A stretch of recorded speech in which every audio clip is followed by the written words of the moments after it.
hosted by Michael Vass. The podcast focuses on providing in-depth discussions on various political and social issues. As the title suggests, the aim is to go beyond quick sound bites and explore topics in greater detail. Michael Vass, the host, engages with guests to analyze and discuss current events, policies, and political ideologies. The live stream and videos cover a wide range of subjects, including politics, economics, social issues, and more. By delving into longer, more comprehensive conversations, No Sound Bites Allowed aims to provide listeners with a deeper understanding of the complexities surrounding contemporary issues. AI is listening. Shouldn't you know what AI knows? Aren't you tired of being treated like a child by major media parrots and want to be respected as an adult? There is nothing to lose and a lot to potentially gain, so check out No Sound Bites Allowed on all major social media platforms. All right, everybody, hello, and thank you for joining us. That's right, this is No Sound Bites Allowed. I am your host, Michael Voss, the political dragon here in the Bronx, and it is June 21st. We have breaking news that is coming out as we speak, and I'm going to be talking about a little bit of all of that. We're literally just minutes before the show started. We just got some breaking news, and I was trying to keep up with the breaking news. Very, just to put the horse behind the court, horse ahead of the cart. Let's be very clear. Joe Biden has just announced within the last 15 minutes that he is going to be dropping out of the 2024 election. He's out. He's no longer in the race. It's no longer a race between Trump and Biden. He has dropped out, and approximately 10 minutes ago, maybe 12, after his initial announcement that he's out of the race, he then came back and on Twitter announced to the public that he's going to be endorsing Kamala Harris. Now, there's several aspects of this that are very unique because the news didn't come out in a press release. It didn't come out as a statement on the mainstream news media. Instead, it was released directly to, or appears to have been directly released to social media. And some of the first places that had it were on Twitter and others. As you can see here, let me bring this up for everybody. Come on, there it is. Hang on. Let me pull down the chat for a second. So as you can see here, we're getting the news now, and this is about 6 minutes ago.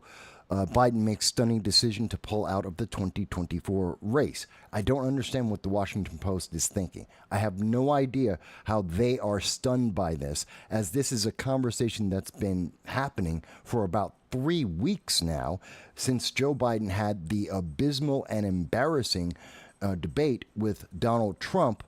And everyone has been saying he needs to leave. I mean, the majority of Americans, 62% of Democrats, have been saying he's not fit to run. And that is a very big question, because if he's not fit to run, why is he fit to be president? I have to ask that question right up front. If he's too senile to be held accountable for the secret documents that he held for 40 years, as we have heard from the Her report, and he is too feeble to run for the 2024 election, why is he president? We know that the mainstream news media have now revealed to the public something that they knew for months, if not years, that Joe Biden is only on the job 6 hours a day, 18 hours a day. We don't know who runs the United States government, who's making United States policy, international discussions and diplomacy, internal actions. We have no idea who's actually in charge of the government at this moment. We know it's not Kamala Harris, but we don't know who it actually is. So with all of that pressure, the Washington Post is saying they are stunned, they are amazed that Joe Biden is not going to run like he was fit and fiddle and was able to do the job. We are seeing various bits of news. People are scrambling right now to try and keep up with this. Let me get back. I know there's some comments in chat coming up. Graham mentions that Democrats are reforming their ranks ahead of the contested convention, and Hot Chicks has joined us as well. And no, I don't think I think you're wrong, Graham. I don't think Democrats are reforming. I think they're getting ready for massive riots in Chicago.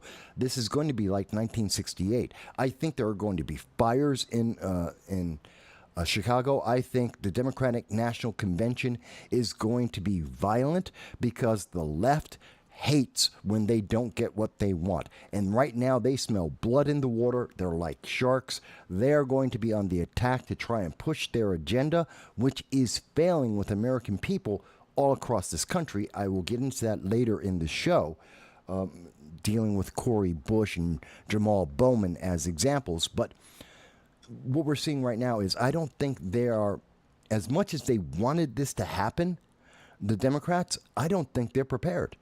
The leadership didn't have someone to put in place, which is the reason why up until just about 10 minutes ago, Joe Biden did not endorse anyone. Let me go. And again, this is breaking news, folks. So let me take a step back. If this is the first time that you're seeing our channel, I want to welcome you and thank you for being with us today. We do long-form political commentary. We go over the news and really get into the issues because the First Amendment is important. It is important to everyone, everywhere, especially here in America. And we support that, and we hope you'll like and share and support this channel as we delve into questions that affect everyone across the planet, like who is president of the United States government.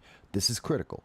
Now, normally on the show, we do breaking news, then go into international news, and then into domestic. Obviously, there's the Trump assassination, the reverberations of that, his pick of J.D. Vance as the vice presidential pick on the Republican ticket. We now have Joe Biden dropping out, not the question of him dropping out, but him actually have just dropped out, and Kamala Harris just now becoming the front runner for the 2024 election for the Democrats. All of this news is just happening as we speak. So, yes, Graham, it is correct. Joe Biden did endorse Kamala Harris. But we're going to try and go over all of that piece by piece. Let's slow down a little bit. I know I've been scrambling for the last 15, 20 minutes now, trying to retitle everything, change the tags and everything so that we can keep up with the breaking news. But this is what we know for sure. This is, Michael Steele presented this. It was about just before 2 o'clock when Joe Biden pushed onto social media, not the news media, but social media. He released this document, which is his statement that he is no longer in the race. He says, over the past 3.5 years, we have made great progress as a nation. That's an interesting statement, but he goes on to say, today, America has the strongest economy in the world. That's debatable, but okay, fine. We are the largest economy in the world. I don't know if it would be accurate to say the strongest. He goes on to say, we've made historic investments in rebuilding our nation. That's debatable. What are you calling an investment? And what are you calling just democratic spending? We made rebuilding our nation and lowering prescription drug costs for seniors.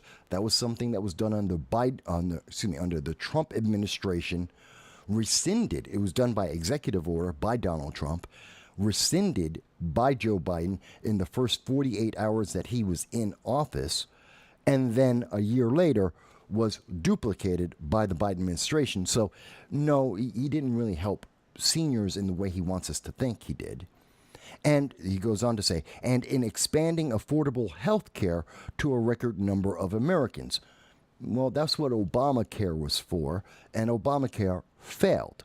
And that's just documented truth. It doesn't matter what your opinion is. That's a fact. So it's still something not really worth crowing about.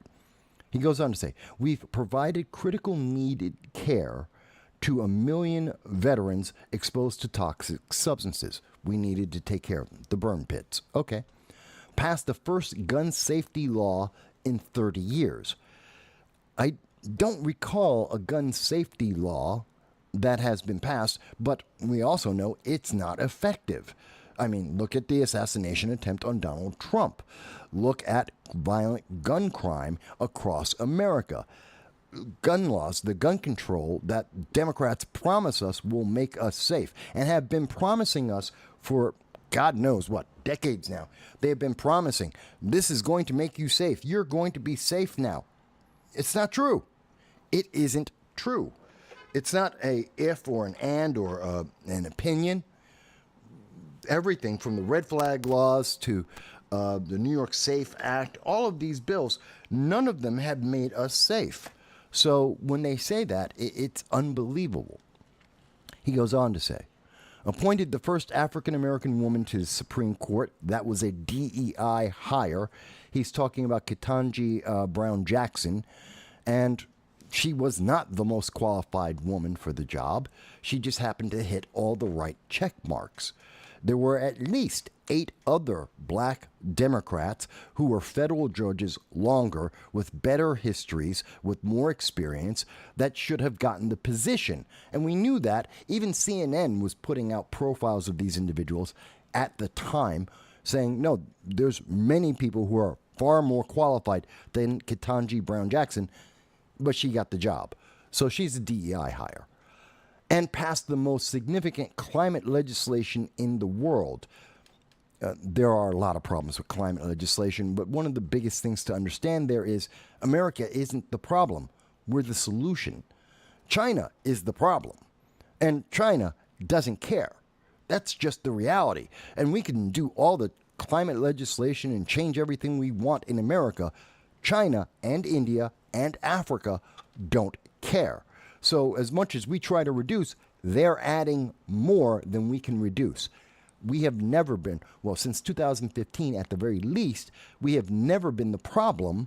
We have been the solution. And our reduction in greenhouse gases is more than all of Europe and the United Kingdom combined.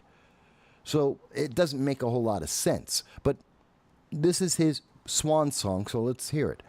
He goes on to say, America has never been better positioned to lead the way than we are today. The hostages held by Hamas would beg to differ. The 5,000 Americans abandoned in Afghanistan would beg to differ. The 40,000 Americans that have been ignored by the Biden-Harris administration in Haiti would beg to differ. And that's just a small selection of the problems. We have the problems with Taiwan, China threatening Taiwan because of Joe Biden and Kamala Harris. The war with Ukraine and Russia, which is because of Biden and Kamala Harris. The immigration problems in the United States, which are rampant and widespread and destroying the infrastructure of not just cities on the border, but we're talking about New York City, Boston, Chicago, Detroit, LA, across the country. So to say that we're better positioned, I don't think so. Not after the last 3.5 years of Joe Biden. But let me go on. He goes on to say, I know none of this could have been done without you, the American people. Well, considering how much he ignores the American people, I don't know why he's saying that. Think about what happened in Tennessee with the Tennessee trans shooter. Democrats didn't care about the people, the parents of the 3 children that were killed, the 9-year-olds that were killed. They didn't care about that. They cared about maintaining their power in the Tennessee legislature. Think about East Palestine, Ohio. Pete Buttigieg completely failed and flubbed trying to help the people of East Palestine, Ohio, when they had that chemical spill, which is still not fully resolved. They just didn't care.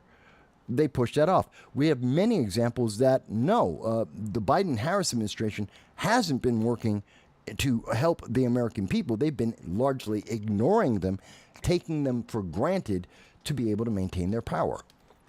Going on. Together, we overcame a once-in-a-century pandemic, and the worst, well, I don't know about once-in-a-century pandemic. Maybe if you're comparing it to the Spanish flu, but then again, it wasn't nearly as bad as we were fear-mongered into believing it was, and the consequences of it in particular the jab, we still don't know the full impact of that experimental drug in 80, 70, 80% of the population. We have no idea how this is going to affect people. We do know that there are consequences for some people. There are side effects. They just don't want to talk about that. But let's go on. And the worst economic crisis since the Great Depression. What is this? Every other president keeps saying it's the worst economic crisis. If we're not in an... Let's look at that. The worst economic crisis since the Great Depression. Well, I guess he's talking about the lockdowns, which Democrats were in favor of and wanted to extend even further. Well, yes, but that was global, and we came out of it pretty well overall, but that's not because of Joe Biden. Let's go on. We've protected and preserved our democracy. We've revitalized women. Preserved our democracy. This is the same guy who's been screaming about democracy ending, who's been raising the rhetoric. Something in the last week we've seen most Democrats and much of the news media try and back away and say, we're not responsible for raising the rhetoric, for raising the temperature in America. We haven't been claiming that for the last 7 years the end of democracy was on our doorstep.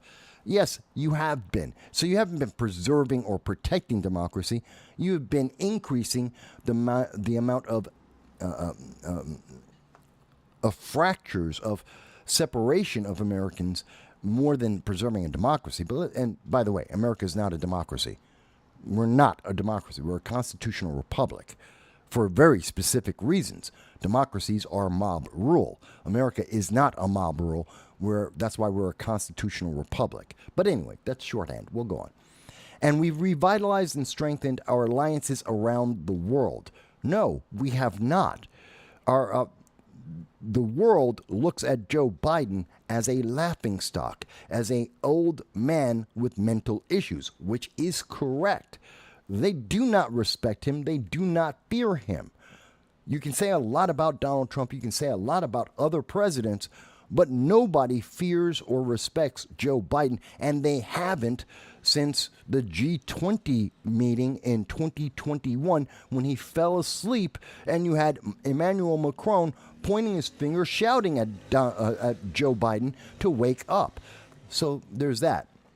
He goes on to say, "It has been the greatest honor of my life to serve as your president." I'm sure it was. "And while it has been my intention to seek re-election," yes, it damn sure was, "I believe it is in the best interest of my party and country for me to stand down and to focus solely on fulfilling my duties as president for the remainder of my term." I have a massive, massive problem with that sentence. First of all, he didn't step down because he thought it was in the best interest of the country. He stepped down because all of his donors ran away from him. 90% of all the big donors stopped giving money and said they wanted refunds. He had pressure from Obama, from Nancy Pelosi, Chuck Schumer, who were all screaming in his face and leaking it to the public that they wanted him out because he had no path to win. That's the fact. It wasn't because Joe Biden thought it was a good idea. Jill and Hunter definitely didn't think it was a good idea. He didn't do this because he thought he was thinking of the American people. He did this because he didn't have a choice. They railroaded him out of this. They basically tarred and feathered Joe Biden and said, "You have no choice. You're out. It's done. Goodbye." Let's be honest. And I have another problem with that he wants to focus solely on fulfilling his duties as president. Well, wait a minute. You only are capable of having cogent thoughts, of being aware of what you're doing 6 hours a day, between 10 a.m. and 4 p.m. The international news media have now announced that and revealed this fact that they have known for months. They now have revealed that to us. So, no. Let's be quite honest. You can't fulfill the duties of the president. It's not possible. 18 hours a day, you don't do the job. And that's a problem. And no matter how much he wants to focus, he's not capable. So he's not capable of being held accountable for crimes that he did commit. He's not capable of fulfilling the duties to run for a re-election. He's not capable of being president. Where's the 25th Amendment? He should be out completely, and he should have been out years ago, but that's another question. He goes on, I will speak to the nation later this week in more detail about my decision. There's no need to. No one cares what the reasoning is. You're out, Joe. We've been expecting you to be out. The Democrats have been pleading for you to be out. It's over. You don't have to say anything. What he's going to do is try and take away the thunder from Donald Trump and J.D. Vance. He's going to try and prop up Kamala Harris. That's his plan. That's why he's going to be speaking to the nation, because the nation already understands why you're out. And the only thing they're really wondering about is, why are you still in the Oval Office? He goes on to say, for now, let me express my deepest gratitude to all those who have worked so hard to see me reelected. Fine, but we'll talk about the refunds in a moment. I want to thank Vice President Kamala Harris for being an extraordinary partner in all this work. Well, that's not an endorsement. That's not him endorsing her to replace him. She's not the heir apparent in this document that he put out at just about 2 o'clock this afternoon. And let me express my heartfelt appreciation to the American people for the faith and trust you have placed in me. That faith and trust evaporated the day he had the debate with Donald Trump. Gone. He goes on to say, I believe today what I always have, that there is nothing America can't do. I agree with that. When we do it together, there's nothing that America can't do when we do it together. I agree with that statement. We just have to remember we are the United States of America. That's a very unifying statement, and I love that final statement coming from someone who has demonized Americans for not getting the jab because he said so, which is authoritarian, and he mandated that, which means the United States should be liable for every person who has suffered a side effect. But that wasn't part of his unification. Remember the winter of death? That was Joe Biden's words. How about his demonization of MAGA, of any American who wanted to make America great again? He demonized them for every day that he was in office, and even before then. He also demonized Americans for wanting to vote for Donald Trump, and he demonized Donald Trump. So to say that we are the United States from Joe Biden's mouth, that's not what he's been trying to promote. It's not even close. But that was the official statement. I know there are comments. I'm going to get to them, folks. Give me a moment. But I want you to see the actual news here. And it was then about 20 minutes later, an afterthought. This was a side thought. This was not meant to, it wasn't part of the official statement. No. As an afterthought, and I am sure that this was because of the politics in the background, that he got additional pressure from individuals like Barack Obama, Nancy Pelosi, Chuck Schumer, from many of the bigwigs of the Democratic Party. They came out and said, no, you can't leave it like that. It's going to be even more chaos than the chaos we're already going to have in the Democratic National Convention. You have to say Kamala. You have to prop her up because no one wants her. But we need her. They need Kamala Harris because of money. And I'll explain that in a moment. So Joe Biden, 20 some odd minutes later, then comes out and says, my fellow Democrats, not Americans. He's not reassuring the American people. He only wants to go to his voter base. And he says, my fellow Democrats, I have decided not to accept the nomination and focus all my energies on the presidency for the remainder of my term. Again, that's just ridiculous. He's too feeble to do the job. He goes on to say, my very first decision as the party nominee in 2020 was to pick Kamala Harris as vice president because she was a DEI hire, a woman of color, which then made Donald Trump, any arguments against her were, see, the Republicans are racist, they're sexist. That's why she was picked. She was the first candidate the Democrats ditched in 2019. In the 2019 debates and polling, the very first Democrat, she never got 5% of Democrats to support her. That's it. That was her peak. 5% of all the Democrats actually wanted to support Kamala Harris. She was the first one out because no one wanted her, no one liked her. And then he picked her up because she was a DEI hire. And for Kamala Harris, let's remember, she called out Joe Biden as a racist on national TV during the debates, and then flipped her position and said he's such a great guy and he's really not a racist after she was picked for VP. It was a setup. This was all about DEI, diversity, equity, inclusion. He goes on to say in his statement, and it's been the best decision I've made. Well, considering she has failed at every single thing that she has tried to do, there is nothing other than raising money that Kamala Harris has done successfully for the United States.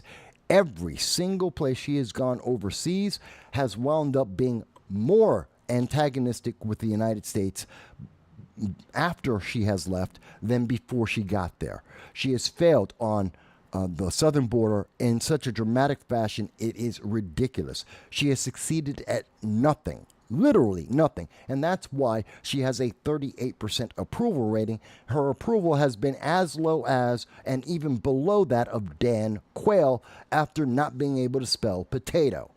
Literally. He goes on to say, today, I want to offer my full support and endorsement for Kamala Harris to be the nominee of the Democratic Party. Really? That's not your full support. If it was part of your full support, 20 minutes ago, you would have put her name in there and say, I support her. And you would have not had, throughout the entire weekend, statements coming from your campaign saying you will not endorse Kamala Harris. You directly said that Friday, Saturday, and all the way up until this announcement. You said you weren't going to. Okay. Going on. Democrats, it's time to come together and beat Trump. Let's do this. There is no way in hell Democrats will win. Everyone knows that. Going to predict it, and I'm going to get to the comments, folks. I have not forgotten the comments. We see that, obviously, predicted. Everyone who was predicting Kamala Harris just made bank. They just won all of their bets. Mark Kelly, Pete Buttigieg, Josh Shapiro, Michelle Obama, Gavin Newsom, Gretchen Whitmer, Hillary Clinton. They're all out. Done. So that's done. But this is the list of individuals that you're going to see at the DNC looking for vice presidents under Kamala Harris. That's the big thing now. Democrats have to figure out who can they match up Kamala Harris, someone who has an abysmal approval rating, who has failed at everything she has ever done, someone who Democrats have never supported. Who can they match with her to give her some kind of semblance like she's actually putting out, like they're really trying to make a race, like they could preserve the Congress and the Senate. That's their goal. How do they keep the down ballot votes Democrat? How can they preserve their position in the House of Representatives and in the Senate? That's all they want, to look good enough, strong enough to be able to keep the position in Congress. That's it. And as we can see, over this weekend, we've been seeing that there has been a lot of people paying attention to the politics and said, okay, since July 16th, yeah, Biden can't make it. Who else is going to be there? And Kamala was the number one choice. And suddenly, yesterday, Hillary Clinton became a choice again. I don't even know how that is an option. Don't even know how that is an option. Unless Democrats want to go with a full female ticket and say, well, you're a sexist if you don't vote for the Democrats. And you're a racist if you don't vote for Kamala Harris. I guess that's the argument that the people who want to support Hillary Clinton out of the blue are saying. But I think that's just ridiculous. But we see that Whitmer and we see Shapiro, everyone else, no one ever expected them to do anything good. Okay. With all that said, let's go back over some comments that people have been saying since then. Graham says, Democrats are reforming their ranks ahead of the contested convention. Again, I don't think that's what's happening right now. I think they're scrambling to see what is the least damaging thing they can do. Who can maintain all the money and have the least negative blowback? Obviously, Joe Biden, they lost. They're down 75% in their funding for July with Joe Biden at the helm. All of the donors had walked away. They were asking for refunds. They knew they were not going to put bad money after a bad candidate when they knew they get nothing from it. He was going to lose by a landslide. So they didn't want to keep putting tens of millions, if not hundreds of millions of dollars into Joe Biden. They said, give us our money back. So the Democrats need that money. The DNC needs that money. And to get that money, they were willing to ditch Joe Biden. And now they say, well, let's put in Kamala Harris. Because since the money was raised on a Biden-Kamala Harris ticket, in most states, as I understand the FEC filings, she would still be able to access, Kamala Harris can access that $200 million in donations without having to give it all back. She can use that and go forward. So that's why they want to put Kamala Harris in. It's because of money. It's not because she's the best person. It's not because she has the best chance. It's not because they even believe in DEI. It's because $200 million has to be sent back that they won't get back in their bank accounts if they don't have Kamala Harris on that ticket. That's why they put Kamala Harris. That's just a simple answer. So I think it's very, I don't think that they are reforming. Going on. Graham said he thought Joe Biden endorsed Kamala Harris. I just went over that. He did do it as an afterthought. After he was reminded, no, you have to do it, Joe. You don't have a choice. He already said he had spent the weekend saying he would not. Because as we have seen since 2021, since Joe Biden took power, we have been hearing from many news sources. We're talking about CNN, MSNBC, The Guardian, the BBC, have been repeatedly mentioning that there was animosity between Joe Biden and Kamala Harris, that their campaigns, their staff did not like each other. And so they were the Biden administration held her at arm's distance in everything that she did, so they didn't have to be complicit and have to deal with her. So no, he didn't want to endorse her, but they forced him. They twisted his arm. Richie V. Hello, Richie. I'm not sure who Richie is, but thank you for joining us. Richie says, what will Democrats do now? They will go to Chicago. They will have their convention. There will be a riot. There will be fires. There will be violence. They will scream and shout. Most of the big names who actually could be the president or run for the presidency in 2028 are going to be very low key and not step up. Anyone who actually is qualified and capable of running for the presidency in 2028 is most likely not going to say anything at the DNC. Nobody wants to be the name behind the loss in 2024. There's nothing that Democrats can do at this point to win. Short of another assassination attempt that succeeds against Donald Trump, there is no way that Democrats can win at this point, and they know it. Nancy Pelosi, very, according to many leaks coming from Nancy Pelosi and Democrats, said to Joe Biden, there is no path to victory. That includes every one of us. They have less than 3 months, less than 107 days to try and convince the American people. They have to introduce a new candidate. They have to put out new campaign ads. They have to make the ads and then put out the campaign ads. They have to raise money. And they have to put out a platform for this new candidate and their new vice president. They've got to do all of that within 107 days, and they think they can win. No, they can't. That's just not enough time for all of that to happen. just not possible.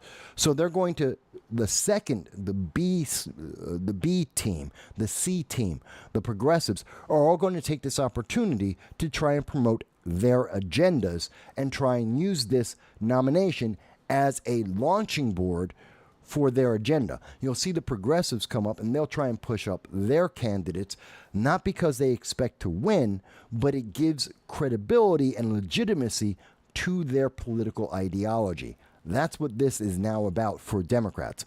It's about political ideologies and money.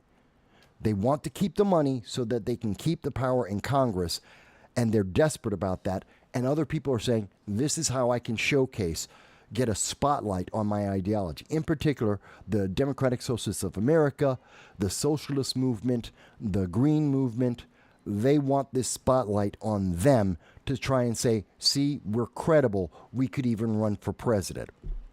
That's what I believe is going to happen. I hope that answers your question, Richie. Going on to hot chicks. Will Biden throw or flip the ball to Walter Payton? Oh, you're funny. Going on, Graham says, I was recently watching the Harris-Pence debate from 2020. Harris said that the Trump administration should have done a better job telling America about the pandemic in January and February of 2020. The lockdowns took place in March of 2020. Well, Graham goes on to say, is Kamala Harris wrong in that assertion? Yes. You got to remember, when we first heard about the pandemic, which was in Oregon, in some of the old, it was in a elderly care facility in Oregon. That was the first time we started getting an impact of that. That was in December of 2019. In January, we started to see the symptoms of this affecting people across the country. And it was at that time that we saw that Donald Trump started saying that maybe one of the first actions was maybe we should stop all flights. And he did, in fact, stop all flights coming from China to the United States. That was in January of 2020. So he was on top of this. They knew there was a problem. They knew it might be severe and was affecting a lot of people in Eurasia, and they tried to stop it early. They thought that might have been one of the first steps.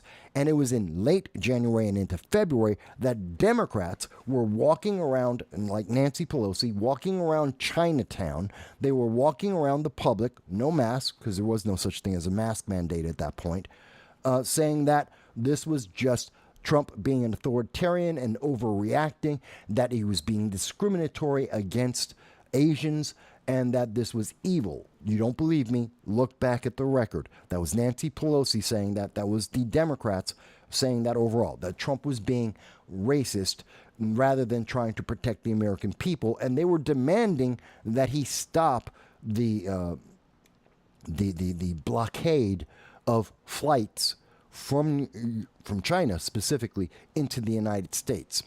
As it turned out, Trump's actions were actually good, but too late. It was already too late. It was already here in America.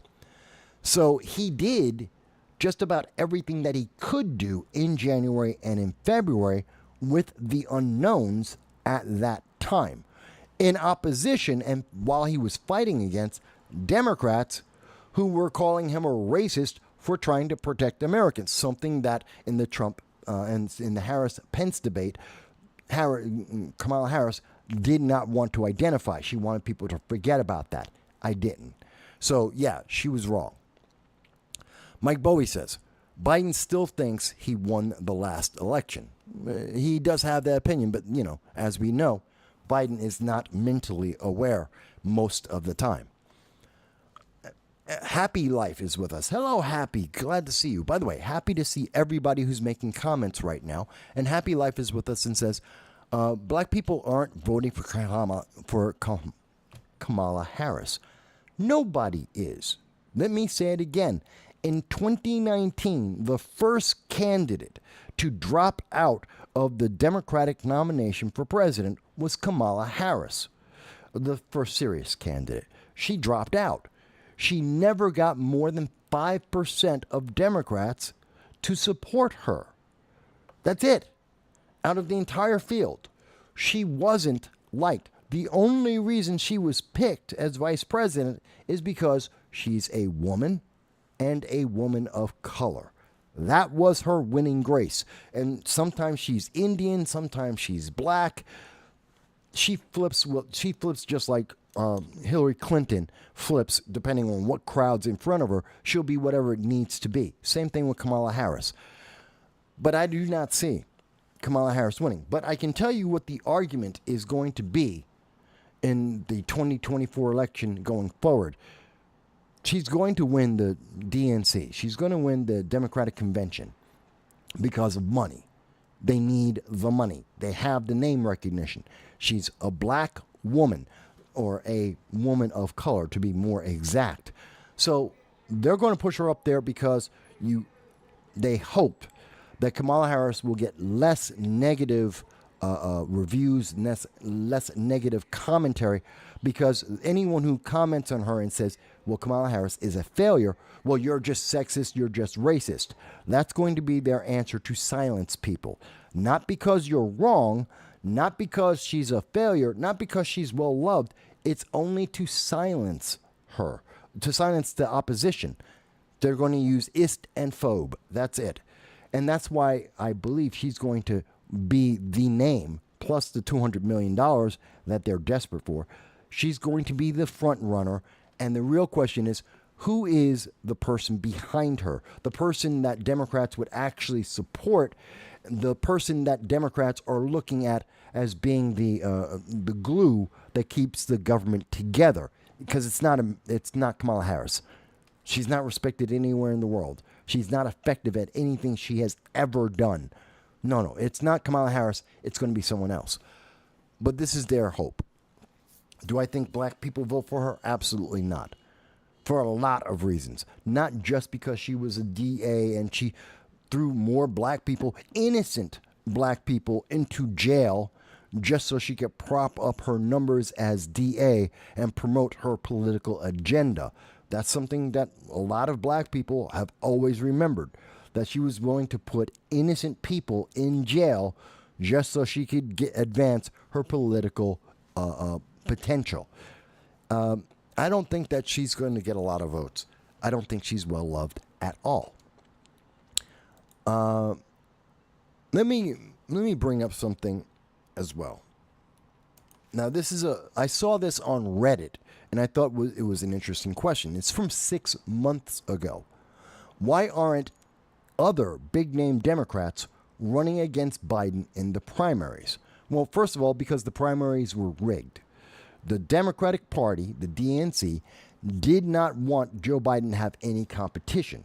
Because if he had any competition, we now know that his mental state would have been exposed. Because they didn't want to expose to the public that we had a guy in the Oval Office that was only effective 6 hours a day. Because they didn't want to embarrass Joe Biden and therefore embarrass themselves, they denied any other real candidate. That's why RFK Jr. became an independent, because everything else was blocked off. It was guaranteed. It's part of the reason why they had such a problem now, and karma kicked them in the ass, because Joe Biden had to resign. He had to decline moving forward because he already won. And Democrats didn't have another option. They didn't have a plan B. He had to step down for them to do anything else. And that's because they blocked off everyone else. But the Reddit asks, everyone knows that a lot of Democrats are concerned about Biden's age. No one's concerned about him being 80. Well, let me correct that. People aren't worried about Biden being 81 as much as they're worried about him being mentally deficient, that he isn't there mentally, that he cannot hold a conversation 18 hours out of every day. That's the big question. There are 81-year-olds that are sharp, or at least sharper than Joe Biden. The question wasn't that he's old, it's that he's mentally old, that he is mentally senile. That was the problem. But the nicer way of saying that is, well, it's about Biden's age. That's the nice way of saying Joe Biden isn't mentally all there. So that's how they've presented that. But let's go on. A lot of Democrats are concerned about Biden's age and mental state, and many prefer that he doesn't run for re-election. In fact, we can go back 2 years ago, 58% of Democrats did not want Joe Biden as their candidate. There has been a plurality, a majority of Democrats who have consistently been polled and said they don't want Joe Biden. He wasn't the best choice. They did not want to see him in 2024. But it was the powers leading the DNC that wanted Joe Biden. Probably because he was a puppet, because he was easily to manipulate, because for 18 hours out of every day, they could run the country any way they wanted to because Joe Biden wasn't capable of stopping them. So that's why they wanted Joe Biden. He was a puppet, a very easily manipulated puppet. And so they wanted him, and that's why they didn't care that Democrats overwhelmingly and majority did not want him. Going on with the Reddit post. So why don't other big-name Democrats, such as Elizabeth Warren, Cory Booker, AOC, Chuck Schumer, etc., enter the primaries? Well, to answer that partially, AOC's too young. She can't run for president yet. 2028 is the soonest she can run for president. Chuck Schumer, he doesn't want it because he has the Senate and he has more power than being president. He would actually, and there'd be too much of a fight. He doesn't think he could win. No one's going to vote for Chuck Schumer. If he had a shot at running for president, he would have already been on the stage. He knows he doesn't, and he wants to maintain his power. That's why he's never tried to be president. Cory Booker. Cory Booker was actually made it into the middle of the pack. Nobody wanted him. Nobody in 2019 and 2020, as we were going through the process for the DNC, Democrats did not want Cory Booker. They wanted Cory Booker more than they wanted Kamala Harris, but they didn't want Cory Booker. He was a bad choice. They didn't care, and they threw him to the side. Cory Booker also ran. He was never a potential candidate, and that's why he's not running again. No one wants to give him money. No one took him seriously. No one's going to take him seriously going forward. Elizabeth Warren, she has the same problem as Joe Biden. She's old, very old. And now that Joe Biden has made people hyper aware of their ages of many individuals. I mean, we just saw that Sheila Jackson Lee, a very anti-Second Amendment Democrat out of Texas, she just died at 74. People are hyper aware of these aging Democrats that have been in elected office for decades upon decades. There are voters, the majority of young voters have not been alive as long as many of these Democrats have been in elected office, which is a problem. And they're dying in office rather than retiring. And Elizabeth Warren is in that same age group. She has that same potential frailty of dying at any given moment and her mind going at any given moment. Not saying that she will, but these are concerns. So that's why she's not running. But I thought it was very interesting to see 6 months ago, these things were being brought up. So let me come back.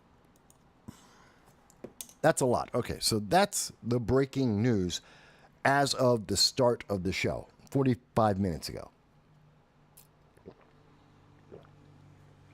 Give me a second here. So that's, in the last 45 minutes, that is what we have gotten to see so far. Obviously, there is going to be a lot of news about this. There are going to be a lot of comments about this. But the fact is, they can't win. Democrats still can't win. Kamala Harris isn't the choice to win. It's the choice to not be embarrassed.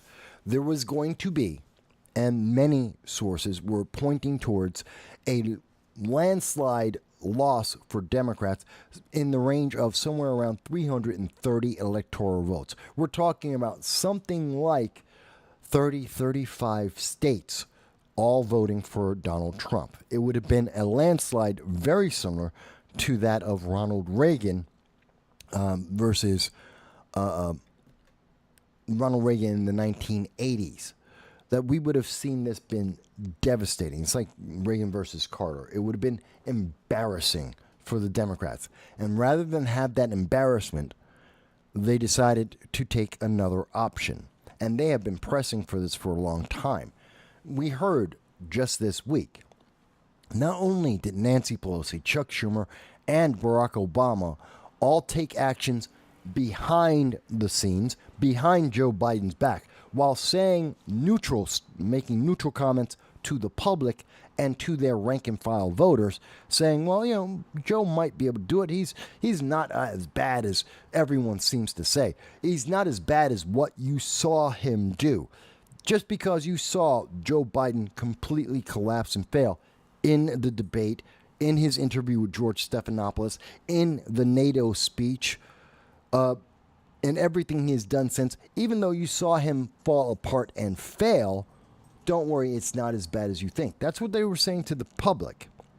And in private, they were stabbing Joe Biden in the back, demanding that he had to drop out. He had no choice.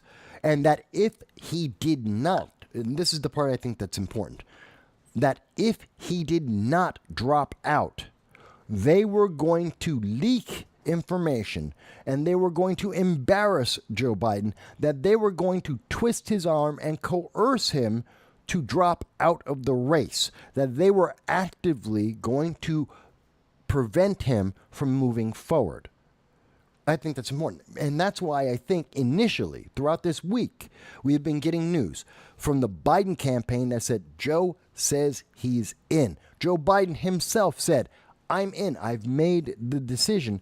This week he said, I'm the only one who can. That's Joe Biden said. He was the only one that could defeat Trump. That even after assassination, especially because of the assassination attempt against Trump, Joe Biden was the only one capable of winning. That's what he said.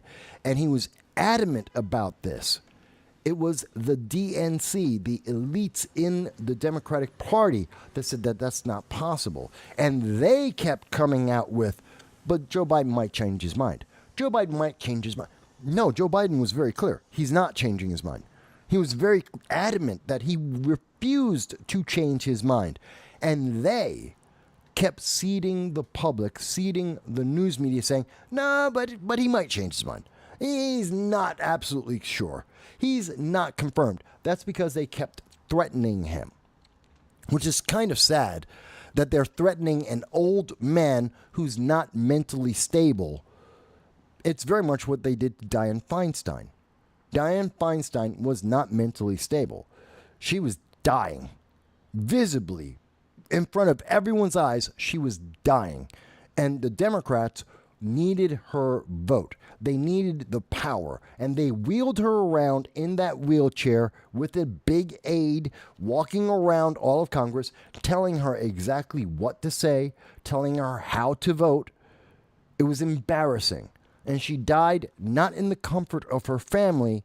She died in Washington, D.C., being puppeted by the Democratic Party because they don't care about you. They don't care about their own people. They care about power. Any Democrat want to dispute that with me? I'm happy to hear them. Let me go back to some of the comments. So again, happy life. I am happy to see you here with us. Graham says, Michael, do you think we could see a Kamala Harris RFK Jr. ticket come out of the contest? No. No way in hell. Never going to happen. RFK Jr. absolutely will not run with Kamala Harris. And he absolutely will not run in second place. There's no reason for it. That's why he ran independent in the first place, is because he wants to be the name on the ticket. And that's what he is right now. He is his own candidate for the presidency. Why would he take a back seat for someone he doesn't like? Again, there is no Democrat that likes, none of the elected Democrats, the DNC power base, none of them like Kamala Harris. Not one. So he's not in any kind of love with Kamala Harris. That's not going to happen. He's not going to reduce his chances. He already has his own vice presidential candidate in Nicole Shanahan. So he's already made his choices. He's in. He's locked. And he's going to get maybe 7 to 10%, maybe 12% at a maximum for a third party in the election. Maybe even more, depending on who the Democrats pick. He may be even more attractive to many Democrats. But that's it for RFK. He's done. His path to victory, his path to doing better than the Democrats, ended the moment that Joe Biden said he's out of the race. Because many Democrats were looking at RFK Jr. as an alternative to Joe Biden, who is mentally deficient and incapable of doing the job. So they said, well, RFK is the choice. Now you have a new math. There will be someone who isn't Joe Biden, which means RFK Jr. isn't an alternative. Now he's an impediment. Now he's going to be seen by many Democrats as a deal breaker. Before, he was a legitimate alternative. Now he's a deal breaker. And that's what we're going to see about RFK coming out in the next week and definitely throughout the Democratic convention. He absolutely will never be on a ticket with Kamala Harris. And by the way, it would also be a massive embarrassment for Democrats because they would have to say that RFK was legitimate. Mind you, they blackballed RFK. They have a news media blackout on RFK. And he's still doing about 7, 8, 10%, depending on the poll, anywhere from 7 to 15% of polling with a news media blackout on RFK Jr. amongst Democrats. They are doing everything they can to silence that man, and he's still in the race, mostly because people look at Joe Biden and say, it's impossible, can't vote for him. So they would be literally saying, we made a mistake by having RFK Jr. on the ticket in any format, and they're not going to do that. It would be too embarrassing. John is with us and says that the Clintons, Bill and Hillary, just endorsed Kamala. No idea why they would do that. Other than the Clintons aren't stupid. The Clintons, like Obama, like Nancy Pelosi and Chuck Schumer, they are hyper realistic about the politics. They know about the money. This is, again, why would the Clintons say that? Because it's about the money. And where the money goes, the power goes. And they know for Democrats to maintain and keep power, they must have that money, that nest egg, all those donations that Joe Biden has committed. And the only person who can get that is Kamala Harris. Because if they release that money back to the donors, they won't get that money in 2024. That money will never come back to the Democratic Party. They may get, out of the $200 million there, they might get 25, maybe 50 million of it back. But the majority of the money, the big money donors, people like Abigail Disney, are not going to give money to Kamala Harris. They're not going to give it to anyone in the 2024 election because they've lost. They're not going to spend tens of millions of dollars to lose, and to lose badly. John goes on to say, the establishment wants Kamala, the same woman who withdrew in 2020 before the primaries. Yeah, she was the first one out. Like I said, she never got past 5%. You're correct. And the establishment wants Kamala because they want the money. They don't want her. They want the money. And as a bonus, they get to say you're a sexist and a racist because Kamala is a woman of color. That's it. That's all they want. She is a very good DEI shield, and she is there to preserve the money. Mike Bowie says, who is Obama endorsing? Obama will probably endorse Kamala because of the money. Not because he likes her, the money. Let me see. John goes on to say, John agrees with me. Graham says, you know how Kamala Harris keeps saying, let's imagine what can be, unburdened by what has been. What do you think she means by that? She has no idea what the hell she's talking about. Kamala Harris loves to spit word soup. She says nonsense on a regular basis because she's not trying to make a point because she can't. She's not good enough. But it sounds impressive. She's great for low information voters. She spits out this word salad that says nothing. If you actually analyze and look at her speeches very often, she says nothing. She's contradicting herself very often within the same sentence of some of these speeches she has made.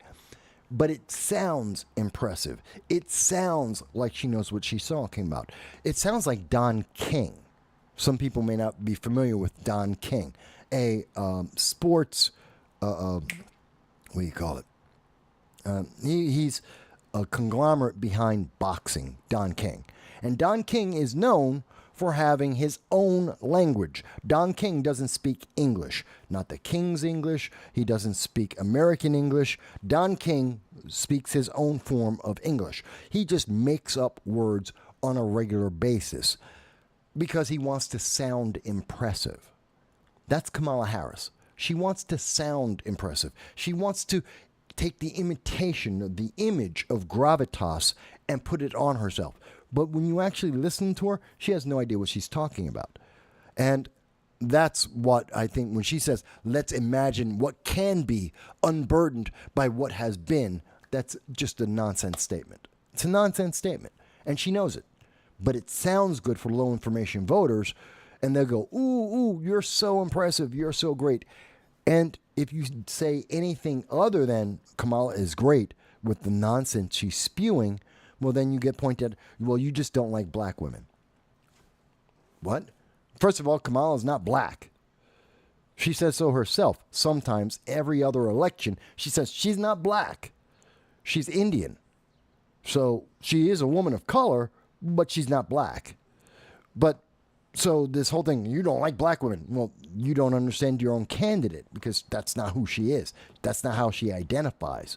On top of that, no, I'm talking about her statement, not her color of skin. I could care less. But this is the way they try to silence people. And she uses that to her advantage. Graham goes on to say, in my view, it's a very simple message. The past, even the recent past, doesn't matter anymore.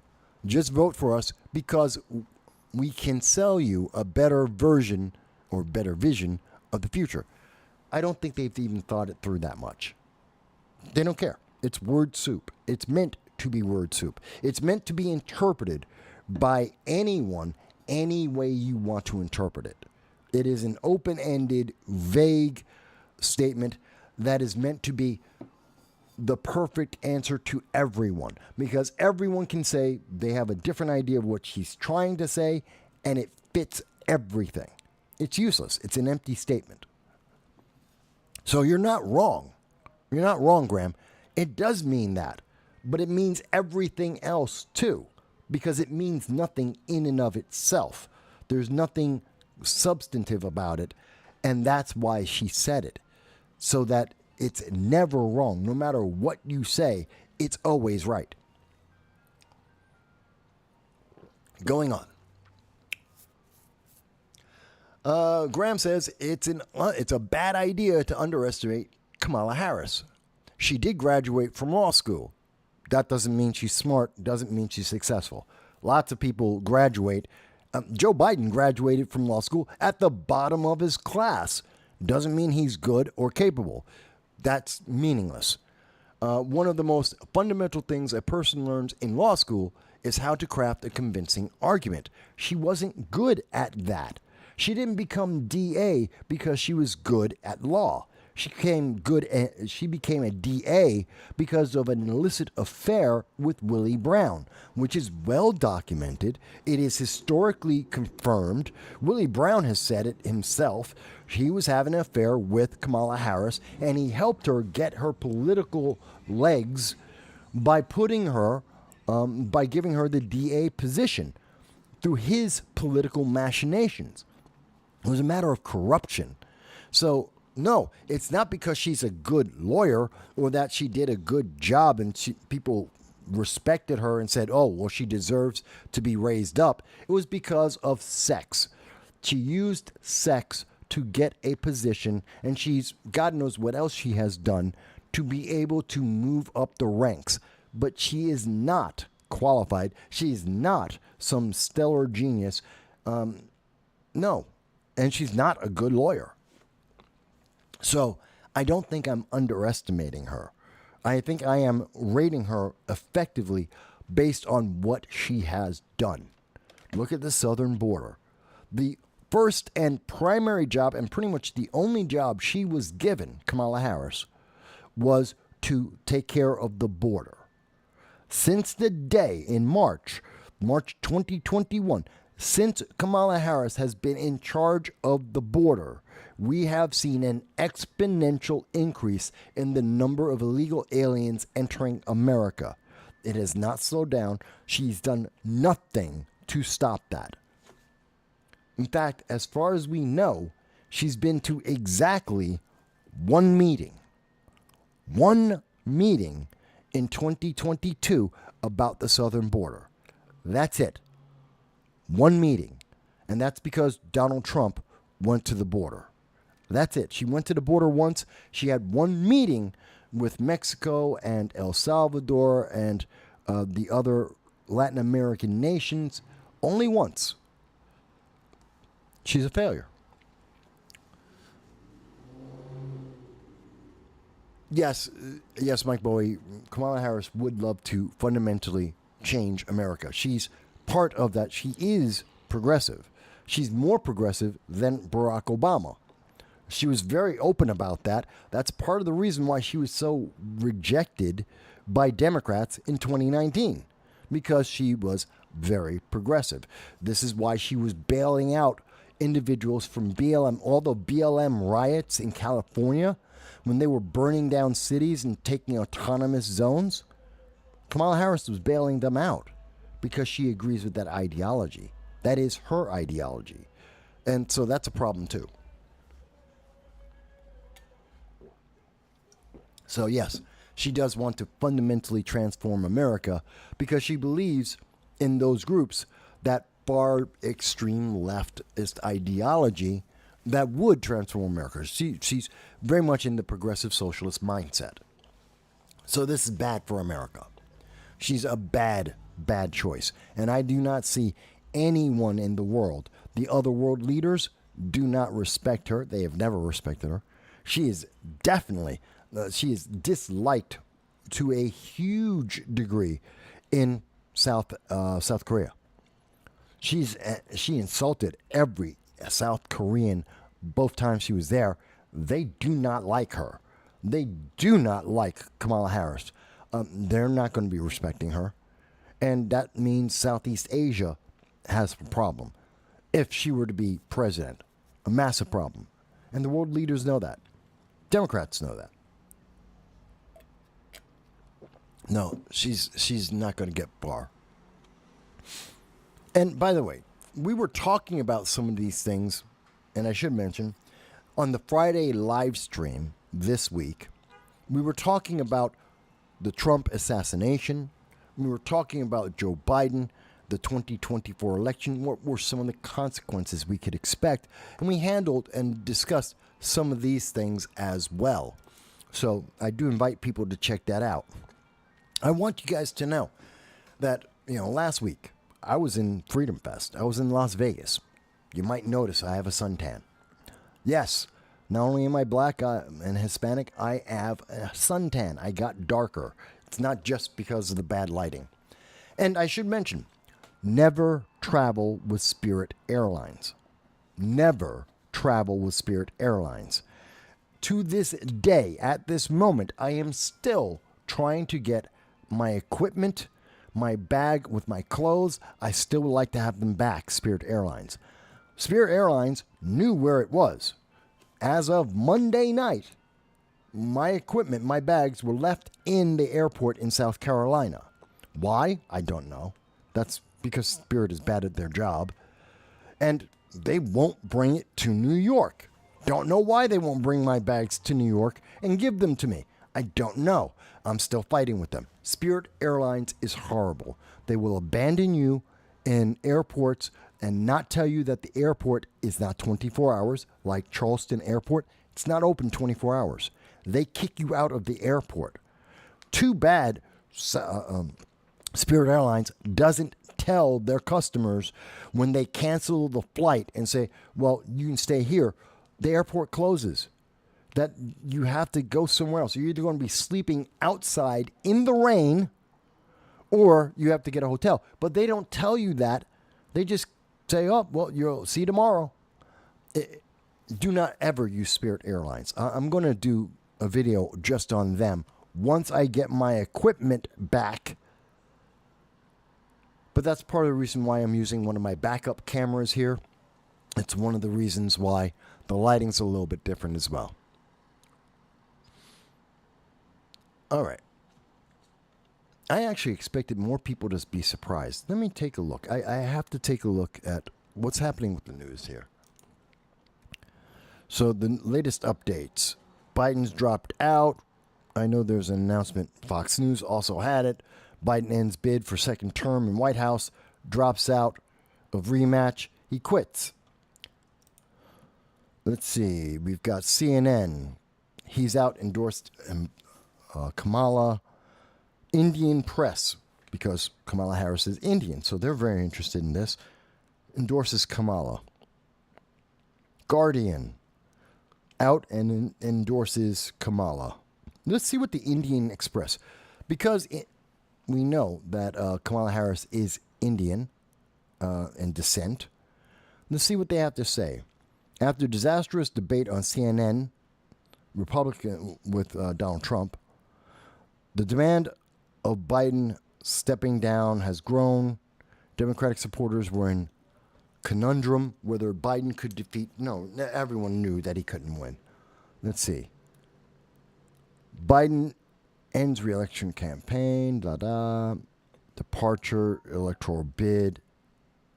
He's suffering from the pandemic. No, he's not. Joe Biden isn't suffering from the pandemic. I love this. Joe Biden is currently suffering from the pandemic. No. That was a smokescreen.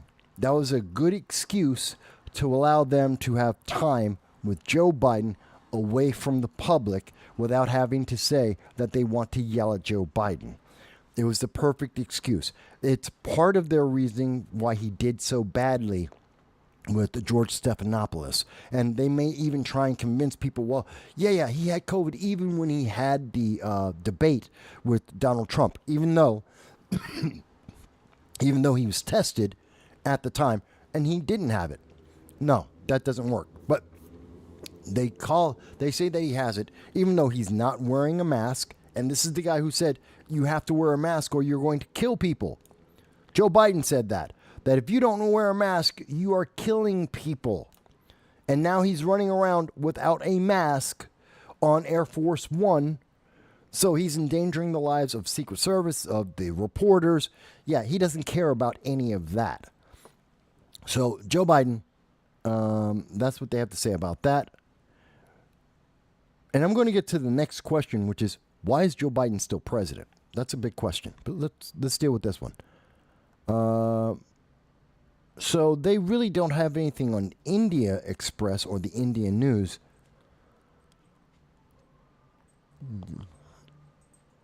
Nothing new. Nothing new from them. Okay. So it's basically the news. Here we go. Kamala says he thinks Harris would get Democratic nomination if she steps aside. That's 4 hours ago. Yeah, he's right. Everyone knew that. Everyone in the world knew that if Joe Biden was gone, it has to be Kamala Harris. It's because of money. Who could be? Forbes is now saying, who could it be? Who could they put to match up with Kamala Harris, who is so despised and disliked that Democrats do not want to be seen with her? Who would they get? Gavin Newsom? Can't be Gavin Newsom. Can't be Gavin Newsom because Gavin Newsom is from California. So is she. The president and the vice president can't be from the same state. Gavin Newsom is out. He's not a choice. But I have heard, and I do believe, it could be Illinois Governor J.B. Pritzker. I agree with that. It could be him because he's a billionaire and they need money. They need a lot of money. They have to spend a couple $100 million just to let people know who's on the ticket, let alone what their platform is and why you should vote for them, just to make you aware of the names that are on the ticket. This is going to be huge spending, and so I believe it's going to be J.B. Pritzker. Mind you, I didn't think Joe Biden would drop.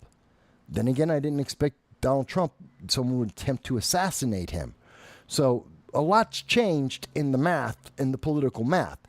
Were it not for that assassination attempt, I don't think that Joe Biden, we had seen prior to the assassination attempt all last week, that Joe Biden had pretty much corralled most of the arguments against him. There were still people who said he should resign, and he should, and that he shouldn't be president, he shouldn't.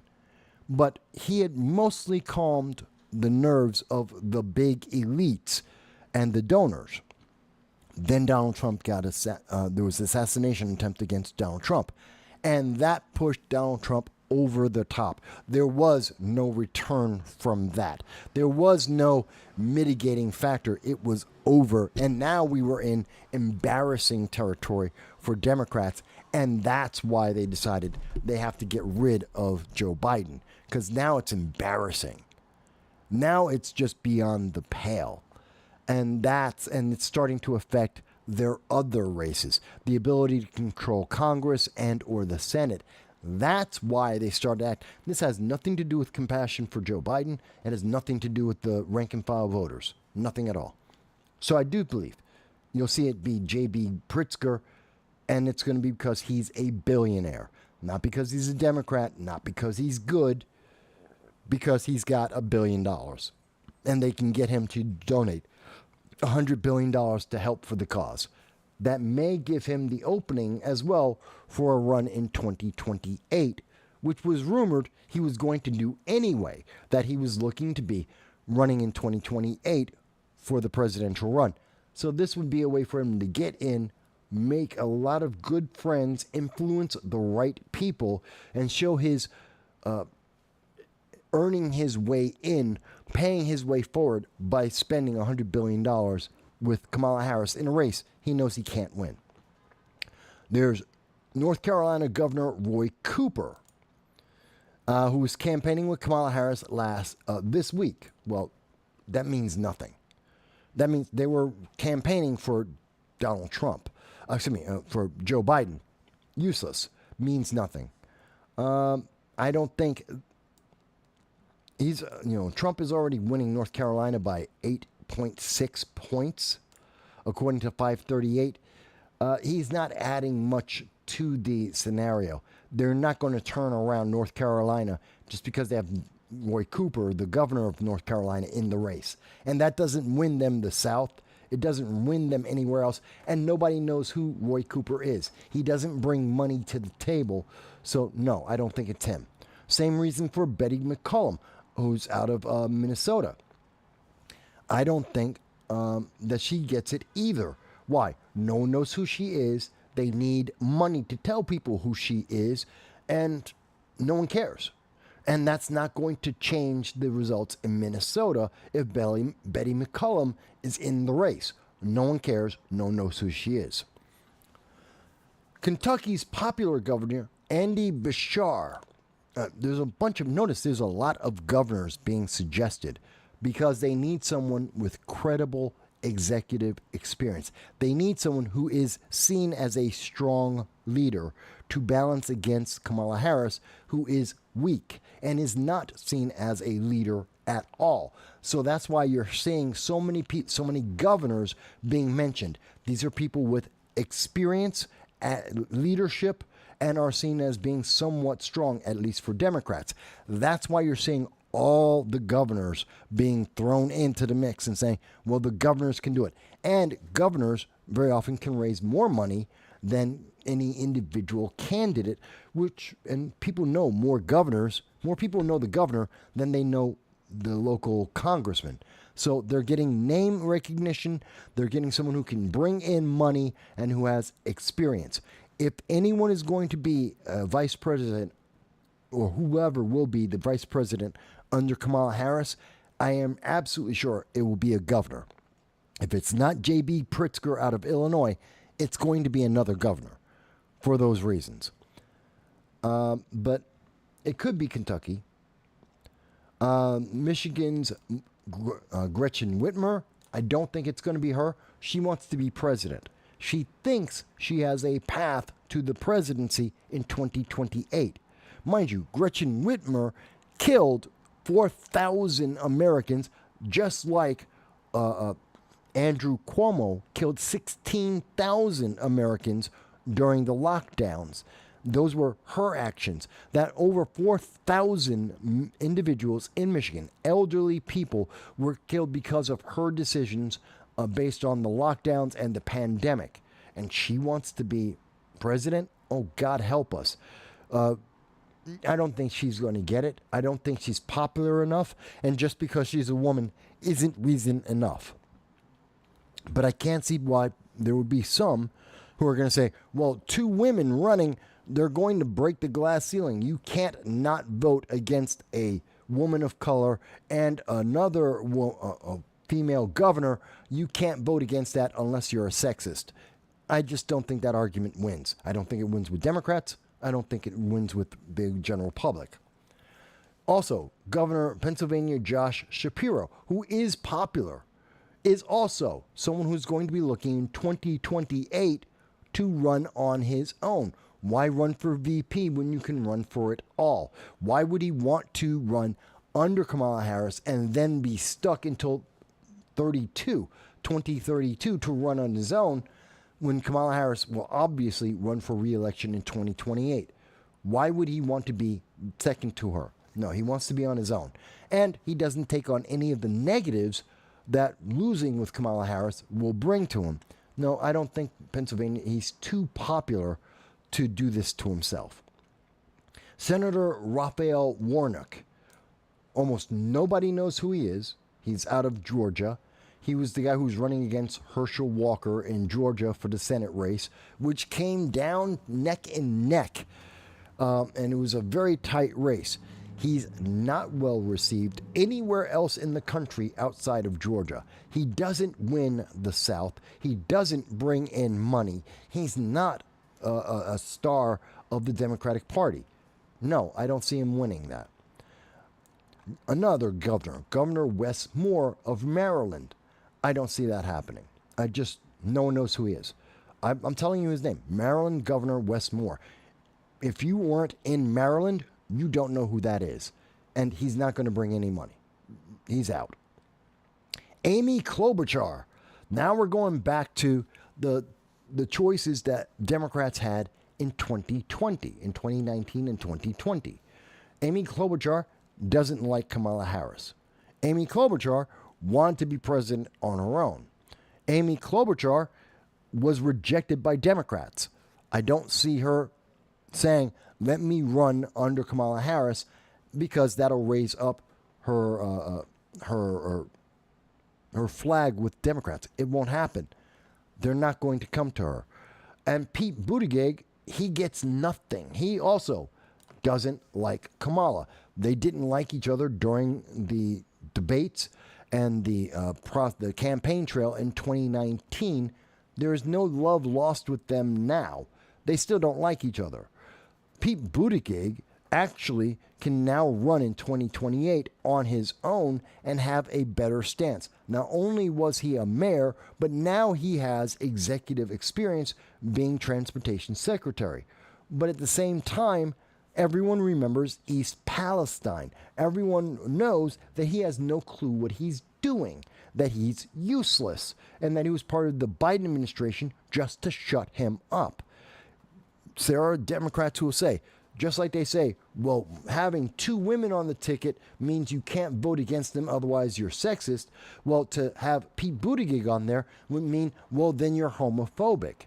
But I don't believe people will vote for someone just because you say, oh, well, you're a homophobe if you don't vote for this person. I don't think people will vote like that. I don't think that's a compelling argument. I don't think it works.